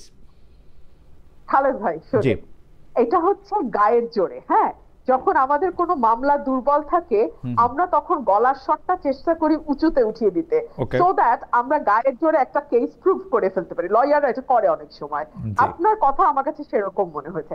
আচ্ছা আপনি বলেন, হ্যাঁ। পুলিশ প্রশাসন থেকে শুরু করে যারা দায়িত্ব পালনরত অবস্থায় আছে তারা এই সরকারের অধীনে কাজ করে, তাদের বেতন ভাতা সবকিছু আসে এই সরকারের কাছ থেকে। এক, দুই হচ্ছে তারা যদি দায়িত্বে অবহেলা করে কিংবা তারা কোনো অন্য দলের ইশারায় দায়িত্ব পালন থেকে বিরত থাকে তখন তাদের বিরুদ্ধে শাস্তিমূলক ব্যবস্থা নেওয়ার এখতিয়ার কেবলমাত্র এই সরকার রাখে।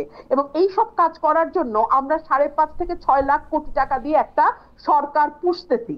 হ্যাঁ, একটা মোটা ছোটা সরকার আমরা পুষি।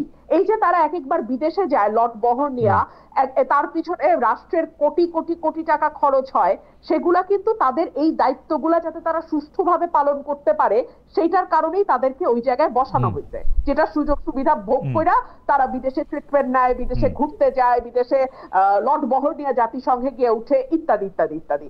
সো এগুলা করবার পরে তারা আইন শৃঙ্খলা ঠিক করতে পারবে না, তারা মানুষের জনমনে স্বস্তি আনতে পারবে না, তারা আওয়ামী লীগের মিছিল সমাবেশ বন্ধ করতে পারবে না, তারা মাজার ভাঙা বন্ধ করতে পারবে না, তারা নারীদের উপরে হয়ে যাওয়া মরাল পুলিশিং তো বন্ধ করে দূরেই থাক। আমি জাস্ট একটা উদাহরণ দেই, থানার থেকে মরাল পুলিশিং করা এক ব্যক্তিকে ফুলের মালা দিয়ে বাইর করে নিয়ে আসা হয়েছে, আপনি তো জানেন তাই না?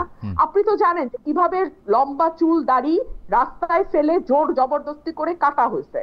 এগুলা মিডিয়াতে বড় বড় করে না আসা পর্যন্ত আমি বেঁচে ফারানা আমি কেন, আপনি আমাকে গলার আওয়াজ বড় করে বলা, লয়ার ইত্যাদি নানা রকম কথা বললেন, এগুলির আমি গালি হিসাবেই নিলাম। কিন্তু ঘটনা হচ্ছে যে আপনি যত বড় গলায়, আপনার কাছে আমি আবার আসবো, আপনি যত বড় গলায় প্রত্যেকটা শোতে এগুলি নিয়ে কথা বলেন, বিএনপি থেকে এর কি প্রতিবাদ জানানো হয়েছে 400 মাজার ভাঙার একটা প্রেস রিলিজ দেওয়া ছাড়া? আমি আপনাকে বলি মানুষের চুল কাটার, আপনি বলেন বিএনপির কোন জায়গায় স্থানীয়ভাবে এগুলি প্রতিরোধ করা হয়েছে? আপনি বলেন কোন অন্যায়টা, আপনি যতগুলি অন্যায়ের কথা যতবার করে বলেন, আপনি বলেন কোন জায়গা থেকে বিএনপিকে বলা হয়েছে আর একবার যদি এই কথা বলা হয়, এটা করা হয়, আমরা এটাকে ধূলিসাৎ করব? আপনি তো দেখি নাই বিএনপির এই পজিশন। খালেদ ভাই, আমার যতদূর মনে পড়ে আপনার একটা শোতে হাসনাত আব্দুল্লাহকে আপনি বলছিলেন রাস্তায় পিচ দেওয়া হইতেছে কি হয় নাই এটা দেখার দায়িত্ব কি আপনার? না, ঠিক রাইট, ঠিক সেরকমই তার উপরে যদি কোনো ফৌজদারি অপরাধ ঘটে সেটা বন্ধ করার দায়িত্ব বিএনপি। ফৌজদারি অপরাধ বন্ধ করার দায়িত্ব, আপনিও কিন্তু ফৌজদারি অপরাধ বন্ধ করার দায়িত্ব নিতেছেন না বেরিসা ফারানা। আপনি যেটা করতেছেন, আপনি এটা প্রতিবাদ জানাচ্ছেন প্রতিটা জায়গায়, আপনি এটা বলতেছেন। আমার প্রশ্ন হচ্ছে আরে আমার আপনি বিএনপি কেন আমি কেমনে বুঝবো? 2 দিন পরে ফজলুর রহমানের মতো, ফজলুর রহমান সাহেবের কি বিএনপি ছিল? 2 দিন আগে পরে তো দেখবো যে ওরে বাদ দিয়ে দিছে। আপনি বাদ দিয়ে দিলেই তো আপনি বিএনপি না। আমি তো তারেক রহমান সাহেব আর খালেদা জিয়া ছাড়া কাউরই বিএনপি মনে করি না। ওই দুজন হলো বিএনপি, আপনার ইন্ডিভিজুয়াল। ঠিক আছে তাহলে আপনার বয়ান অনুযায়ী তারেক রহমান এবং দেশনেত্রী বেগম খালেদা জিয়াকে এই অপরাধগুলোর প্রতিবাদ করতে হবে, প্রতিবাদ করে যেতে হবে, নির্দেশনা দিতে হবে যে সামাজিকভাবে এগুলিকে প্রতিরোধ করার জন্য, যেটা আমি দেখি নাই। আমার কথা হচ্ছে এইটা, আমাদের তরফে বিভিন্ন লেয়ারে সেই প্রতিবাদ করা হচ্ছে। বিভিন্ন লেয়ারে আমরা যখনই কথা বলছি, শুধু আমি না তো, আমার সঙ্গে টক শোতে অন্যান্য যারা পার্টিসিপেন্ট যান বিএনপি কে রিপ্রেজেন্ট করেন, প্রত্যেকে কনডেম করছেন। কোনো লাভ কি হচ্ছে? আমরা মূল পয়েন্টে আসি। বিএনপি প্রতিবাদ করছে কি করছে না তার চেয়ে অনেক গুরুত্বপূর্ণ প্রশ্ন হচ্ছে সরকার তার দায়িত্ব ঠিকভাবে পালন করছে কিনা। আমরা সরকারকে তার দায়িত্ব ঠিকভাবে পালন করতে দেখছি না। এখন মাহফুজ আলম তিনি সরকারের অংশ, তিনি যদি এটাকে তার ভবিষ্যৎ প্রতিদ্বন্দ্বী দলের ঘাড়ে দিয়ে স্বস্তি পেতে চান, তিনি স্বস্তি পেতে পারেন, কিন্তু তাতে সরকারের ব্যর্থতা মানুষের চোখে কোনো অংশেই কমবে না। ওকে আমি একটু জনাব নুরুল হক নূর, আপনাকে ধন্যবাদ বেরিসা ফারানা। আমি একটু জনাব নুরুল হক নূরের কাছে আসি। এই প্রসঙ্গটা নিয়ে আমি আসলে বেরিসা ফারানার কাছে আমার আলাদা প্রশ্ন রয়েছে, কিন্তু জুলাই সনদটা নিয়ে জনাব নুরুল হক নূর সাংবিধানিক যে বিষয়ে, মানে নির্বাচন করার আগে করা হবে না পরে করা হবে, গণভোটটা হবে কি হবে না, জুলাই সনদটা কিরকম হবে, সেইটা নিয়ে আপনার একটু মতামত জানতে চাই। আমি একটু বেরিসা ফারানার মতামত জানতে চাই যে এইটা আসলে সবাই একমত হবে কিনা, বা নতুন কোনো বড় আরেকটা ঝামেলার দিকে আমরা যাইতেছি কিনা। জনাব নূরকে আবারও আধার দেখতে পাচ্ছি। আমি বলবো না না ফিরে আসছেন। জি জনাব নূর, আপনি একটু। হ্যাঁ, শোনা জি যাচ্ছে। জি হ্যাঁ, জি, জুলাই সনদের শেষ অংশটুকু শুনে নেই। হুম। আপনার প্রশ্নের আমি শেষ আমি আমি যেটা অংশটুকু বলতে শুনে নেই, চাইছি আবার যে একটু রিপিট করলে। মানে জুলাই সনদ নিয়ে তো রাজনৈতিক দলগুলির আমরা নানা রকম, কখনো একরকম অবস্থান, কখনো সময় আলাদা আলাদা অবস্থান আমরা দেখতেছিলাম। আপনি কি মনে করেন শেষ পর্যন্ত এটা কোথায় গিয়ে দাঁড়াবে? মানে এই সাংবিধানিক প্রশ্নগুলিকে আগে যেটাকে বলে হচ্ছে রাষ্ট্রপতির স্বাক্ষর দিয়ে আমরা এটা করে ফেলবো, মানে যেটাকে আমরা অধ্যাদেশ বলি, পরে বিএনপি যেরকম চাইতেছে যে সংবিধানটা যদি সংশোধন করতে হয় তাহলে আমরা পরে করব, কেউ কেউ যে বলতেছে যে গণপরিষদের নির্বাচন এবং জাতীয় সংসদ দুইটা ম্যান্ডেটে যেন থাকে সেইটা হবে, আপনি কোনটাকে দেখেন? অনেকগুলি বিষয়, কিন্তু জুলাই সনদটার আসলে আমরা ইউএসপি কি দেখি? অনেকে বলে থাকেন যে এইটা আসলে মোরলেস একটা ইন্ডেমনিটি, অনেকে বলে থাকেন এটা হচ্ছে যে মোরলেস একটা স্বীকৃতি, কেউ কেউ বলে থাকেন না আমরা সংবিধানের মূল কাঠামোটাই আসলে পরিবর্তন করতে চাই। আপনি এটাকে কিভাবে দেখেন? না, জুলাই সনদটা আমি মনে করি যে বাংলাদেশের এই স্বাধীনতার 54 বছরে রাষ্ট্র পুনর্গঠনে এবং সংবিধানের যে বিষয়গুলোর আমাদের সংশোধনী প্রয়োজন, সেই বিষয়গুলোতে আমরা মোটামুটি আসলে জনগণকে সম্পৃক্ত করে এবং ক্রিয়াশীল রাজনৈতিক দলকে সম্পৃক্ত করে এক নতুন ভাবে করার একটা সুযোগ পাচ্ছি। এবং বিশেষ করে এই ধরনের একটা গণ অভ্যুত্থানের পরে বিভিন্ন দেশেই বড় ধরনের অনেক পরিবর্তন ঘটে। সেই জায়গা থেকে এখন এই পরিবর্তনটা মানুষের প্রত্যাশিত, কিন্তু দুঃখজনক হচ্ছে যে সরকার দায়িত্ব নেয়ার 1 বছর পার হয়ে গেছে, অলরেডি 14 মাস, কিন্তু এতদিনও সেটা করতে পারে নাই। আর সরকার এটা সম্পন্ন করতে না পারার ফলেই কিন্তু রাজনৈতিক দলগুলোর মধ্যেও নানান ধরনের মতানৈক্য, এবং শেষ পর্যন্ত আসলে এই জুলাই সনদের যেই বিষয়বস্তুগুলো, যে 84টি প্রস্তাব বা 84টি বিষয় নিয়ে যে জাতীয় ঐক্যমত্য কমিশন দীর্ঘদিন আলাপ আলোচনা শেষে শেষ পর্যন্ত একটা ঐক্যমতে পৌঁছানোর চেষ্টা করেছে, সেইটার কতটুকু বাস্তবায়ন হয় সেইটা নিয়ে অনেকগুলো প্রশ্ন রয়েছে। ধরেন যে অনেকগুলো প্রস্তাবে বিএনপি নোট অফ ডিসেন্ট দিয়েছে, তাহলে বিএনপি সরকার গঠন করলে তো বিএনপি সেটা করতে বাধ্য নয়, কারণ বিএনপি তো আগেই সেটাতে নোট অফ ডিসেন্ট দিয়েছে। সো সেই ক্ষেত্রে আমরা যেটা বারবার বলেছিলাম যে যতটুকু বাস্তবায়ন করা যায় রাজনৈতিক ঐক্যমতের ভিত্তিতে, সেটা আগামী জাতীয় নির্বাচনের আগেই করা দরকার ছিল, এবং সেটার ভিত্তিতে নির্বাচনটাও করা দরকার ছিল। সেই ক্ষেত্রে আইনগত কিছু জটিলতা ছিল, যেমন কিছু বিষয় অধ্যাদেশের মাধ্যমে বাস্তবায়ন করা যায়, আবার কিছু বিষয় সংবিধান পরিবর্তনের প্রয়োজন হয়। যেমন আমরা যদি দ্বিকক্ষ বিশিষ্ট সংসদ করি, আমাদের 500 সংসদ সদস্য হয়, কিংবা আরো কিছু পরিবর্তনের ক্ষেত্রে সংবিধানের মূল নীতি এবং সংবিধানের আরো কিছু অনুচ্ছেদে, সেই ক্ষেত্রে তো আমাদের সংবিধান পরিবর্তন করতে হয়। সংবিধান পরিবর্তনটা তো আসলে অধ্যাদেশ দিয়ে সম্ভব নয়, সেটার জন্য তো একটা পার্লামেন্ট বা গণপরিষদ লাগতো। সেটা ধরেন যদি 6 মাস আগে এই ধরনের একটা প্রসিডিউরের মধ্যে দিয়ে গণপরিষদ করে বা গণভোট এটা সম্পন্ন করা যেত, তাহলে এখন এই সনদটা পরিপূর্ণ বাস্তবায়ন হতো। এখন যেই দলই সরকার গঠন করে, শেষ পর্যন্ত আসলে তাদের উপরে ডিপেন্ড করতেছে যে জুলাই সনদের কতটুকু বাস্তবায়ন বা কার্যকর হবে। এখন এই গণভোট, জাতীয় নির্বাচনের দিন একই সময় গণভোটের কথা বলছে।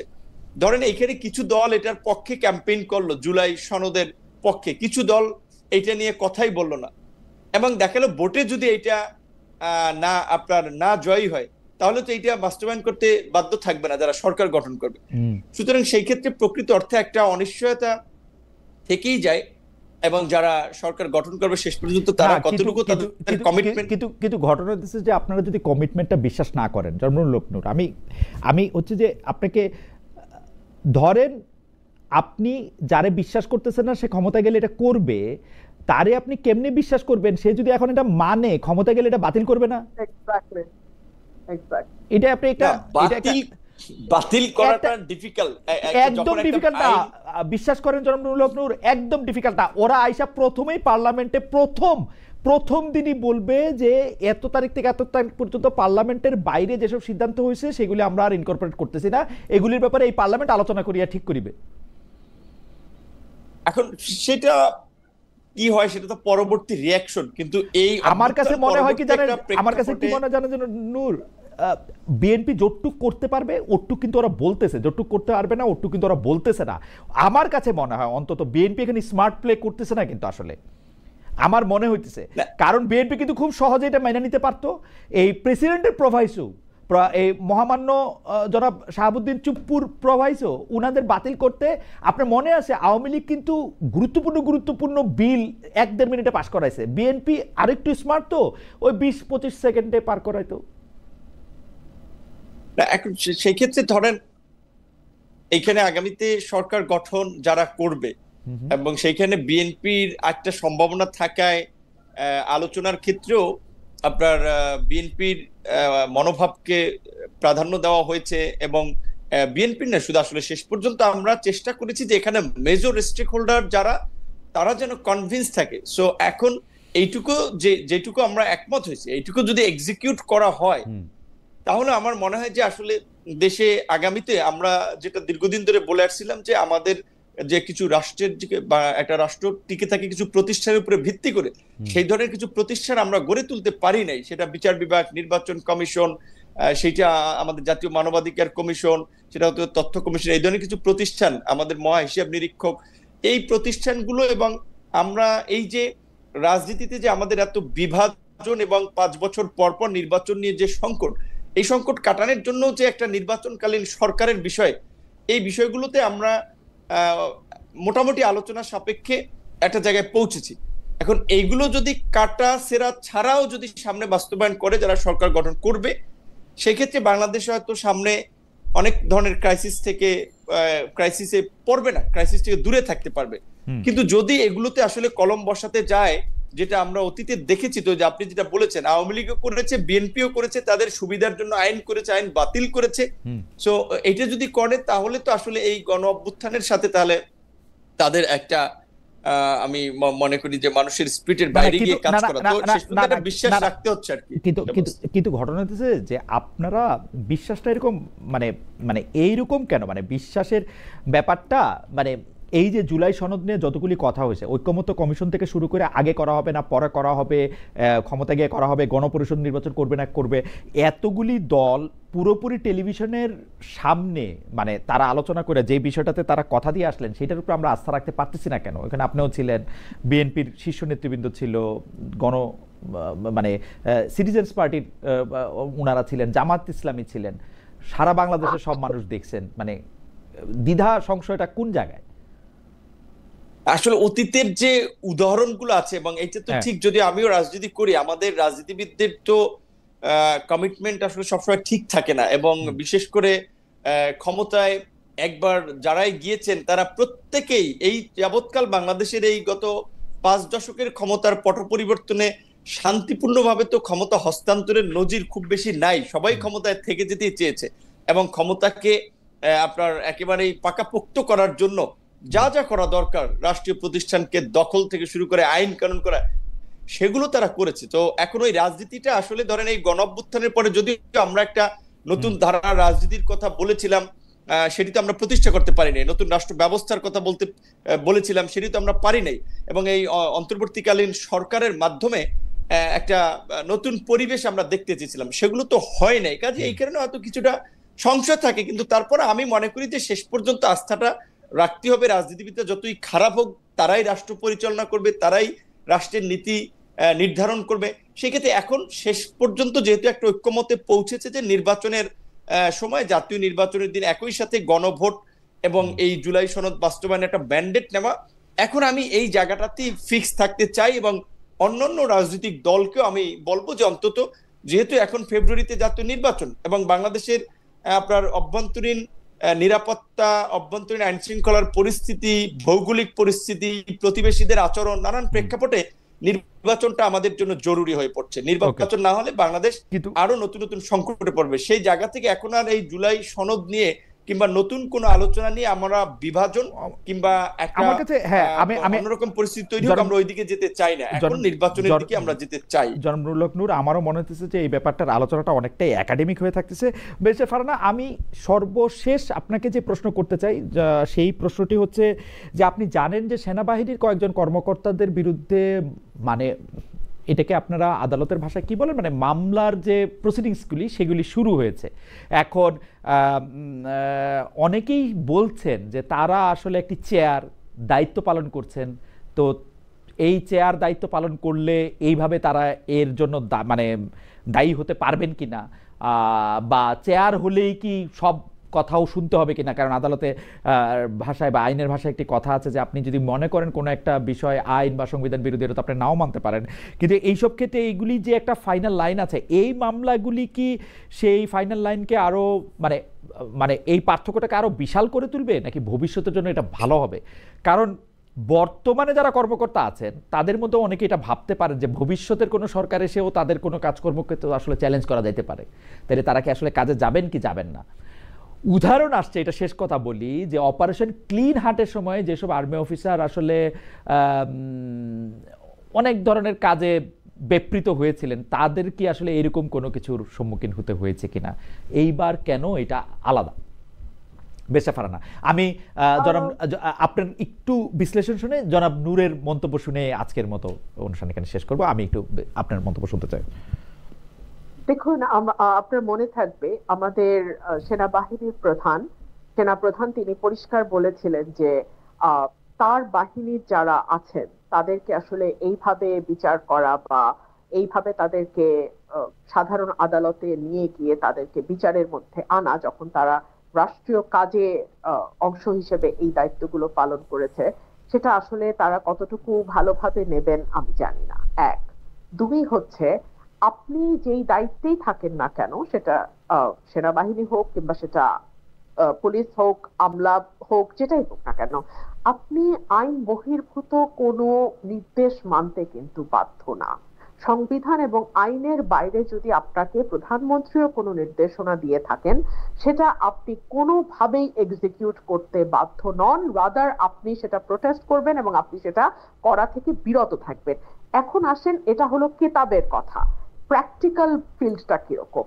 আজকে আপনার উপরে এইরকম কোনো অর্ডার যদি সর্বোচ্চ তরফ থেকে আসে এবং আপনি সেটা এক্সিকিউট না করেন, তখন আসলে আপনার পরিস্থিতিটা কি দাঁড়াবে? আপনি কি আয়না ঘরে গিয়ে এন্ড আপ করবেন? আপনার পরিবার কি নিরাপদ থাকবে? আপনি কি বাংলাদেশে বাস করতে পারবেন? এই প্রশ্নগুলো আসে। দেখুন, গত 15 বছর এত বেশি অন্ধকার সময় আমরা পার করেছি যে আসলে এই ফিল্ডের মধ্যে কাজ না করলে এবং এই ফিল্ডের মধ্যে না থাকলে এটা বোঝা সত্যি খুব কঠিন যে এই ফিল্ডে আমি কিভাবে অ্যাকোমোডেট করে নিয়ে কাজটা করব। এখন এই প্রশ্ন আসে যে সবাই তো আসলে এইরকম গুম খুনের সঙ্গে জড়িত হয় নাই, আবার কোন কোন সেনা কর্মকর্তা গুম খুনকে প্রাইভেট প্র্যাকটিস হিসেবে নিয়েছিল। আমি নারায়ণগঞ্জের সেই ঘটনার কথা উল্লেখ করছি। তো এরকম প্রাইভেট প্র্যাকটিস হিসেবে যারা নিয়েছে কিংবা যারা আসলে করতে করতে এক ধরনের হ্যাবিচুয়াল অফেন্ডারের মতো আচরণ করেছে, তাদের ক্ষেত্রে আইন কিভাবে প্রয়োগ হবে, তাদেরকে বিচারের আওতায় কিভাবে আনা হবে, সেইটা আরো আমার মনে হয় সেই বিষয়গুলো আমাদের আরো বুঝে শুনে সিদ্ধান্ত নেওয়ার ব্যাপার আছে। এবং গত 15 বছরের এই দুঃশাসনের পরে প্রথমেই আমাদের যে জায়গাটাতে ফোকাস করা দরকার ছিল, আমাদের মানে এই অন্তর্বর্তীকালীন সরকারের, সেটা হচ্ছে ট্রুথ অ্যান্ড রিকনসিলিয়েশনের একটা ব্যবস্থা করা। এই সমাজ অত্যন্ত ঘন একটি সমাজ, এখানে পরস্পর পরস্পরের আত্মীয়, ভিন্ন ভিন্ন দল করতে পারে, ভিন্ন ভিন্ন মতের বিশ্বাসী হতে পারে, কিন্তু তারা একই পরিবারের সদস্য, এরকম অনেক আছে। তো এত ঘন একটা সমাজে এভাবে বিভাজন এবং বিভেদ করে আসলে আদৌ কতটুকু আগানো যাবে সামনে, এইটা একটা বড় প্রশ্ন। তো যতক্ষণ পর্যন্ত আমাদের পরস্পরের সহাবস্থানটা, হ্যাঁ, এটা আমি ওই গুম খুনের বিষয়ে বলছি না, আমি অন্যান্য নানান দিকে, কারণ গত 15 বছর তো বিভাজনটা এত প্রকট ভাবে হয়েছে যে আপনি মুক্তিযুদ্ধের পক্ষ না বিপক্ষ, আপনি স্বাধীনতার পক্ষ না বিপক্ষ, চেতনার পক্ষ না বিপক্ষ, এগুলো নিয়েও একেবারে ভীষণ রকম ভাগাভাগি হয়ে গেছে। তো এই ভাগাভাগি সমাজটাকে একেবারে সোশ্যাল টেক্সচার নষ্ট করে দিয়েছে। এটাকে রিপেয়ার করা, এটাকে যতটুকু সম্ভব একটা মানে ভিন্ন মত থাকবে কিন্তু মোটামুটি যাতে বাসযোগ্য হয় বাংলাদেশটা সকলের জন্য, আপনার জন্য, আমার জন্য, নূর ভাইয়ের জন্য, সবার জন্য, সেইটুকু মানে সেইটুকু এনশিওর করার কাজটা শুরু হওয়া দরকার ছিল 5ই অগস্টের পরে। বাট আনফরচুনেটলি আমরা দেখেছি নানান অজুহাত তুলে আমাদের এই বিভাজনটা আরো অনেক বেশি বাড়িয়ে দেয়া হয়েছে। আমি জনাব নূরের কাছ থেকে এটা বিষয়টা একটু এই ব্যাপারে একটু মন্তব্য জানতে চাইবো যে আমরা কিন্তু দেখেছি 5 আগস্ট 2024 পরে সিটিং সেনাবাহিনীর শীর্ষ পর্যায়ের কর্মকর্তা, যেমন ধরেন মেজর জেনারেল জিয়াউল সাহেব যিনি ছিলেন এনটিএমসির দায়িত্বে, তাকে কিন্তু গ্রেপ্তার করা হয়েছে, তাকে আদালতে নেওয়া হয়েছে এবং তার বিরুদ্ধে এটা মামলা করাও হয়েছে। তিনি সহ আরও কিছু সেনা কর্মকর্তাদের বিরুদ্ধেও কিন্তু এরকম মামলা করা হয়েছে। কিন্তু 1 বছর পরে এসে যেসব সেনা কর্মকর্তাদের এই মামলাদের নিয়ে যে এই কথাগুলি হচ্ছে, সেগুলি আসলে আপনি কীভাবে দেখেন? মানে তারা এতদিন চাকরিতে ছিলেন, মানে অভ্যুত্থান বা বিপ্লবের 1 বছর পরও এখন তাদের বিচার হওয়াটা, এইটারে আপনি আসলে ভালো খারাপ কোনভাবে দেখেন জনরুল হক নূর? প্রথমত হচ্ছে, ধরেন অপরাধ যারা করে তাদের বিচার টুমুরো হওয়া দরকার। অভ্যুত্থানের এই টর্চারের মধ্যে দিয়ে গিয়েছি সমস্ত ভুক্তভোগী মানুষ, কিন্তু আপনার এই বিচার এইটা ঠিক আছে, কিন্তু আমি যেটা প্রশ্নটা করতে চাই, এটা বেরিসা ফারহানাকে আবার এই একটু ফিরে আসি, যে কারণ এইটা একটু জনাব নূরকেও আমার একটু শুনতে হবে যে আপনারা কি এটা মনে করেন কিনা, জনাব নূরের বক্তব্যের সাথে বেরিসা ফারহানা বক্তব্যের সাথে এই বিষয়ে আমি একমত, কিন্তু আপনারা এটা মনে করেন কিনা যে এই ক্ষেত্রে কোনো পিক অ্যান্ড চুজ করা হচ্ছে, বা কোনো একটা নির্দিষ্ট গোষ্ঠীর, মানে কারা অপরাধ করছে, কোন জায়গার থেকে এই জিনিসটা অপরাধের কার্যক্রম হিসাবে বলা যেতে পারে, সেইটার ক্ষেত্রে আমরা একটা ওয়েল ডিফাইন্ড ডেফিনিশন দেখতে পাচ্ছি। আমি এই কথা কেন বলতেছি, ভবিষ্যতে যদি কোনো দিন আবার এরকম পরিস্থিতি সৃষ্টি হয়, তাইলে কি আমরা এই উদাহরণটাকে দিয়ে যারা অন্যায়কারী তাদের পক্ষেই চেয়ারগুলি থেকে যাবে কিনা? আমরা কিন্তু স্পষ্ট যে 5 আগস্টের এই ঘটনাটা ঘটানোর ক্ষেত্রে অভ্যুত্থানকারীরা যেরকম সাহায্য করেছে, আপনারা যেরকম অংশগ্রহণ করেছেন, নূর যেমন ছিলেন, বিএনপি যেমন ছিলেন, এনসিপি যেমন ছিলেন, কিন্তু এইটা তো অস্বীকার করার কোনো উপায় নাই। সামরিক এবং বেসামরিক বাহিনীর লোকেরা যদি তাদের বন্দুকের নলটি না ঘুরাতেন, তাহলে এটা হয়তো এত মানে সম্ভব হইতো না বলে তো আর আমি আর কথা বলতে পারবো না, কিন্তু অন্যরকমও হইতে পারতো। তো সেই ক্ষেত্রে এইটার ক্ষেত্রে পিক অ্যান্ড চুজ করা হইতেছে কিনা, শক্তিশালী পক্ষটা অশক্তিশালী পক্ষটাকে ধরায় দিচ্ছে কিনা, মানে এইটা আপনারা কি মনে করেন? সরি, আমি লম্বা প্রশ্ন করলাম কারণ এটা একটু ডেলিকেট বিষয়, মানে আমি চেষ্টা করছি। আমার একটু বোঝার ব্যাপার আছে, পিক এন্ড চুজ করতে কি আপনি ব্যক্তির ব্যাপারে বলছেন? ব্যক্তির ব্যাপারে, রাইট, সংস্থার ব্যাপারে না। ধরেন মিলিটারিতে 4 জন ব্রিগেডিয়ার জেনারেল আছেন, 2 জন অলরেডি কারাগারে চলে গেছেন, বা 2 জন চাকরি থেকে চলে গেছেন, 2 জন চাকরিতে আসেন, এতদিন ছিলেন, বা 6 জন একসাথে চাকরি করতেছেন। এদের মধ্যে থেকে এরকম করা হয়েছে কিনা 2 জনের পিক করা হয়েছে যে তোমরা এই কাজটা করছো, বাকি 3 জনের পিক করা হয়েছে যে তোমরা এই কাজটা করছো, ওরকম করা হয়েছে কিনা, নাকি যারা ওই সব চেয়ারে বসেছিলেন তাদেরকেই দিছে, মানে যাদের বিরুদ্ধে মামলা হয়েছে? যাদের বিরুদ্ধে মামলা হয়েছে তাদের বিরুদ্ধে তো এভিডেন্স থাকতে হবে। যদি এভিডেন্স ছাড়া মামলা হয়ে থাকে তাহলে তো সেই মামলা চলবেই না। 1, 2 হচ্ছে পিক এন্ড চুজের ব্যাপার। আমি যদি যেটা বুঝছি আপনার প্রশ্ন থেকে, সেটা হলো যে আওয়ামী মাইন্ডের অফিসারদের ধরা হচ্ছে কিনা, আপনি কি এরকম কিছু বলতে চাইছেন? রাইট, মানে যারা দোষী তাদেরকেই ধরা হইতেছে।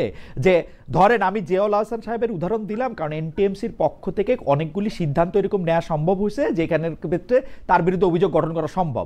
ডিজিএফ এর যিনি প্রধান ছিলেন, এনএসআই এর যিনি প্রধান ছিলেন, তাদের বিরুদ্ধে তো প্রথম পর্যায়ে আসলে মামলা হয়েছে। এখন যাদের বিরুদ্ধে মামলা হইল, যারা ব্রিগেডিয়ার জেনারেল এবং তাদের অনেকেই এরকম কিনা যে তারা আসলে খালি অর্ডারটাই নিছেন, নাকি তারা এরকম যে তারা আলাদা রকমের ক্ষতিকর অফিসার ছিলেন, আগের রেজিমের কথা আইনের বাইরে গিয়েও পালন করতে চেয়েছেন। ওরকম যদি ওইরকমই হইতেন, আমার প্রশ্ন, ডক্টর ইউনূস সরকারের অধীনে তারা আরো 1 বছর চাকরি করলেন কেমনে? না, দেখুন, এখন কারো বিরুদ্ধে এত ভয়ানক অভিযোগ যদি আনা হয় তাহলে তো যথেষ্ট পরিমাণ সাক্ষ্য প্রমাণের ভিত্তিতে সেটা আনতে হবে।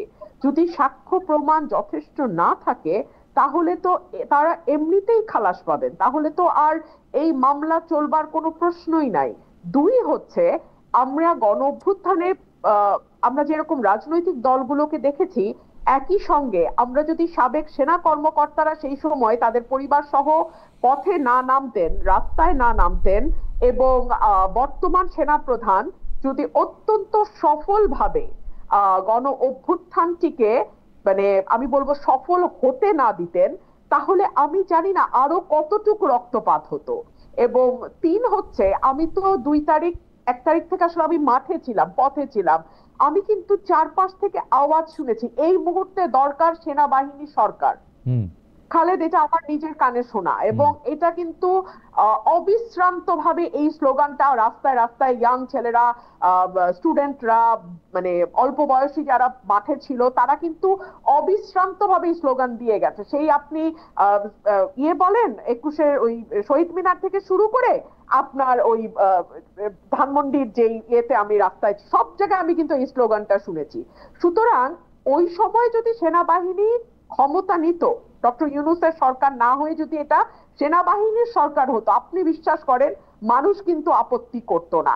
তো সেই জায়গাতেও সেনাবাহিনী যে প্রফেশনালিজম দেখিয়েছে, সেনাবাহিনী যেই আমি বলবো যে মানে ক্ষমতা না নিয়ে তারা যেভাবে ধৈর্য সংযমের পরিচয় দিয়েছে, সেটা কিন্তু খুবই প্রশংসাযোগ্য। আপনি যদি আপনি আপনার পয়েন্ট আমরা বুঝতে পেরেছি জনাব নুরুল হক নূর, আপনিও একই রকম মনে করেন কিনা, নাকি আপনি মনে করেন বাংলাদেশ সেনাবাহিনী কাজ করে যাচ্ছে আওয়ামী লীগকে কোনো না কোনোভাবে ফিরিয়ে আনার জন্য?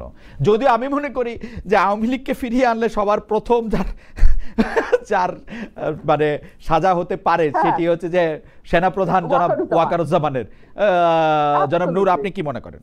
মানে আমার মনে করাটাও আমি বললাম না, আমি রুমিন ফারহান আপার সাথে একটা জায়গায় একটু দ্বিমত করছি, যে বলছেন ঠিক আছে রাজপথে আবেগে থেকে বিচ্ছিন্ন বা বিভিন্ন কথাবার্তা বলতে পারে, যে দুই একজন বলছিলেন এই মুহূর্তে দরকার সেনাবাহিনীর সরকার। যেমন বঙ্গভবনে 5ই আগস্ট বঙ্গভবনে না, সেনা সদরে রাজনৈতিক দলগুলোর সাথে যখন মিটিং হলো, সেখান থেকে বঙ্গভবনে রাজনৈতিক নেতৃবৃন্দ আসলো সরকার গঠন প্রক্রিয়া নিয়ে আলোচনা করতে। সেখানে আন্দোলনকারী ছাত্র নেতৃবৃন্দের আলাপ আলোচনা কিন্তু পরিষ্কার মেসেজ দেওয়া হয়েছিল যে আমরা ক্যান্টনমেন্টের ঘোষিত বা ক্যান্টনমেন্টের ম্যানেজমেন্টের কোন সরকার আমরা সমর্থন করব না, আমরা ছাত্ররাই সরকার গঠনের রূপরেখা দেব, আমরা উপদেষ্টা পরিষদের তালিকা করতে সবার সাথে আলাপ আলোচনা করে। সুতরাং সেনাবাহিনীর সরকার গঠনের সেই পরিবেশটা বা সেই সক্ষমতাটা ছিল না, কারণ সেনাবাহিনী বলেন তার মধ্যে 2 ভাগে বিভক্ত হয়ে গেছিল। যারা গত 16 বছরে এই ফ্যাসিবাদের সুবিধাভোগী ছিল এবং অপকর্মের সাথে জড়িত ছিল, তারা এই আওয়ামী লীগকে প্রোটেক্ট করতে, হাসিনাকে রক্ষা করতে চেয়েছিল। আর যারা দেশপ্রেমিক বা সাধারণ এই অফিসার, তারা কিন্তু অভ্যুত্থানের আমার কাছে কিন্তু মনে হয় যে জনাব নুরুল হক নূর, আমি যদিও দূর থেকে ঘটনাটা দেখেছি, কিন্তু আমি খুবই নিবিড়ভাবে পর্যবেক্ষণ করেছি। যদি সত্যি সত্যি এইটা হইতো, সেনাবাহিনী 2 ভাগে বিভক্ত হইতো, তাইলে কিন্তু আমরা বাংলাদেশে একটা গৃহযুদ্ধ দেখতে পাইতাম। এটা কিন্তু হয় নাই। একটা 19শে জুলাই থেকে আমি দেখছি সারা বাংলাদেশে এক ধরনের কনসেনসাস হয়েছে, এটা সেনাবাহিনীর মধ্যেও হয়েছে, কিন্তু সাংঘাতিক রকম ভাবে। সেনাবাহিনী ভিতরে বলছে যে আমরা কোনো লেথাল উইপন ব্যবহার করবো না, সেই কথাটা কিন্তু বাইরে আসছে বলেই যারা আন্দোলনে অংশগ্রহণ করছেন, মানে আপনি থেকে শুরু করে যারা একদম সাধারণ ছোট বাচ্চারা, তারাও কিন্তু পুলিশের ধাওয়া খায় সেনাবাহিনী গাড়িতে আশ্রয় নিছে। আপনি খেয়াল করলে দেখবেন এগুলা। কিন্তু না, এখানে ধরো ওই জিয়াউল আহসান কিংবা এই যে যাদের বিরুদ্ধে আন্তর্জাতিক অপরাধ ট্রাইব্যুনালে মামলা হয়েছে, এরা তো চেয়েছিল এই রেজিমকে প্রোটেক্ট করতে। এরা খুবই কর্নার হয়ে গেছিল, কিন্তু মানে জুলাই 15 পর এরা খুবই কর্নার হয়েছিল। 2 ভাগ না, মানে একটা বড় ভাগ আর একটা ছোট ভাগ। অবশ্যই এখানে আপনার সাথে আমি একমত। এখানে আমি হয়তো ধরেন যে 90% অফিসার সহ সোলজাররা সবাই এই অভ্যুত্থানের পক্ষে প্রো পিপল একটা পজিশন নিয়েছে, বাট অ্যাটলিস্ট 10 to 15% হলেও যারা আপ্রাণ চেষ্টা করেছিল যে শেখ হাসিনাকে, সরকারকে টিকিয়ে রাখতে। তো আমি এই বিষয়টাকে সেভাবে দেখি। আর এই বিচারের ক্ষেত্রে আমি যেটা মনে করি যে ধরেন আমরা যেটা মনে করি যে অভ্যুত্থানের পরে সেটা সামনে যারাই সরকার আসুক, আইন শৃঙ্খলা বাহিনীকে যেন আর নিজেদের দলীয় লাঠিয়াল বাহিনীর মতো ব্যবহার করতে না পারে, ক্ষমতায় থাকার জন্য ব্যবহার করতে না পারে, সেজন্য হলেও এই ঘটনাগুলোর বিচার হওয়া দরকার। আর অবশ্যই বর্তমান সেনাপ্রধান জেনারেল ওয়াকারুজ্জামান, তিনি শেখ হাসিনার আত্মীয় হলেও তার যে একটা ভূমিকা ছিল সেনাপ্রধান হিসেবে, সেটাকে তো আমরা অ্যাপ্রিসিয়েট করেছি। গত 1 বছরে সেনাপ্রধানের বিরুদ্ধে তো আমাদের অভিযোগ নাই, কিন্তু এই যে গুমখুনের মতো মানবতা বিরোধী অপরাধ, জঘন্য অপরাধে যারা জিয়াউল আহসান কিংবা ডিজিএফআই কিংবা বিভিন্ন গোয়েন্দা সংস্থা বা দায়িত্বশীল ব্যক্তি যারা আজকে অভিযুক্ত হয়েছেন, তাদের বিরুদ্ধে তো আমাদের অভিযোগ আছে। যারা আপনার এই ধরনের অপকর্মে জড়িত থাকেন নাই, তাদের বিরুদ্ধে তো মামলাও হয় নাই, সেই ধরনের অফিসারদেরকে প্রথমেই যখন তারা কিন্তু শীর্ষ পর্যায়ের কর্মকর্তা, আপনি দেখেন 5 আগস্টের পরে বেশ কয়েকজন জেনারেল, মানে মেজর জেনারেল, ব্রিগেডিয়ার জেনারেল, তারা কিন্তু কারাগারে গেছেন, চাকরি চলে গেছে। হাউএভার এটা নিয়ে নিশ্চয়ই সেনাবাহিনী আসলে ঠিক ব্যাখ্যা দিতে পারবে। সেনাবাহিনী কারোর সাথে যদি আমার কথা বলার সুযোগ হয় নেতৃস্থানীয়, তাহলে নিশ্চয়ই আমি যেটা বুঝি খালেদ ভাই, আমি যেটা বুঝি শুরুর দিকে সরকারের যে আপনার পরিস্থিতি স্বাভাবিকভাবে অভ্যুত্থানের পরে রাষ্ট্রযন্ত্রের নিয়ন্ত্রণ সরকারের কাছে আসতে একটু সময় লাগে। শুরুর দিকে চাইলেও সরকার অনেক ধরনের হার্ড ডিসিশন, শক্ত ডিসিশন নিতে পারতো না, বা সেই সময় পরিস্থিতিটা ছিল না। এখন সরকার মনে করেছে যে তারা 1 বছর পার করেছে, বিচারটা তো একটা ন্যূনতম অগ্রগতি তাদের দেখাতে হবে। সুতরাং এই বড় এবং এই বিচার আপনি দেখেছেন ওই যে অভিযোগগুলো দায়েরের সময় সেখানে কিন্তু জাতিসংঘের আপনার মানবাধিকার দায়িত্ব যারা প্রতিনিধি তারা কিন্তু আদালতে ছিলেন, এবং এই পুরো বিচারিক প্রক্রিয়া কিন্তু একেবারেই আন্তর্জাতিক বিভিন্ন সংস্থা পর্যবেক্ষণ করতেছে। সেই ক্ষেত্রে আমার মনে হয় না যে এখানে কোনো পিক অ্যান্ড চুজ কাউকে ওইভাবে মুখোমুখি করা হচ্ছে, বিচারের মুখোমুখি যারা একেবারে অভিযুক্ত তাদের বিরুদ্ধে বিচার হচ্ছে, এবং আন্তর্জাতিক মানদণ্ডে আন্তর্জাতিক সংস্থার এবং প্রতিনিধিদের উপস্থিতিতে। আমার মনে হয় যে এই সরকার সবসময় দুর্বল ছিল। আমার মনে আছে যে আপনি আপনার স্থানীয় নির্বাচনী এলাকায় যেতে সময় বিএনপির কর্মীদের কর্তৃক বাধার সম্মুখীন হয়েছিলেন বলে আপনি সাহায্য চেয়েছিলেন। সেই সময় সরকার সাহায্য করতে পারে নাই, আপনাকে বলছে যে না এটা করা যাবে না, আপনি ঘুরপথে যান, আপনি রাগ করে চলে আসছিলেন। সেই অবস্থা এখনো আছে। সরকার কিন্তু তার এই এক জায়গায় কনসিস্টেন্সি রাখতে পারছে, সে বরাবরই দুর্বল ছিল আসলে। এখন ঠিক এখানে আপনার সাথে একমত যে এখনো তার মধ্যে সেই তার এটা অসাধারণ ক্ষেত্রে বিভিন্ন পদক্ষেপে এটা আমরা দেখিনি, যেই কারণে আসলে এই আমাদের আক্ষেপটা অসাধারণ কনসিস্টেন্টলি তারা দুর্বল ছিল। তো কখনো কখনো আওয়ামী লীগের পকেটে না, আওয়ামী লীগের পরে কখনো কখনো বিএনপির পকেটে, কখনো জামায়াতের পকেটে, এখন বোধহয় কিছুটা কখনো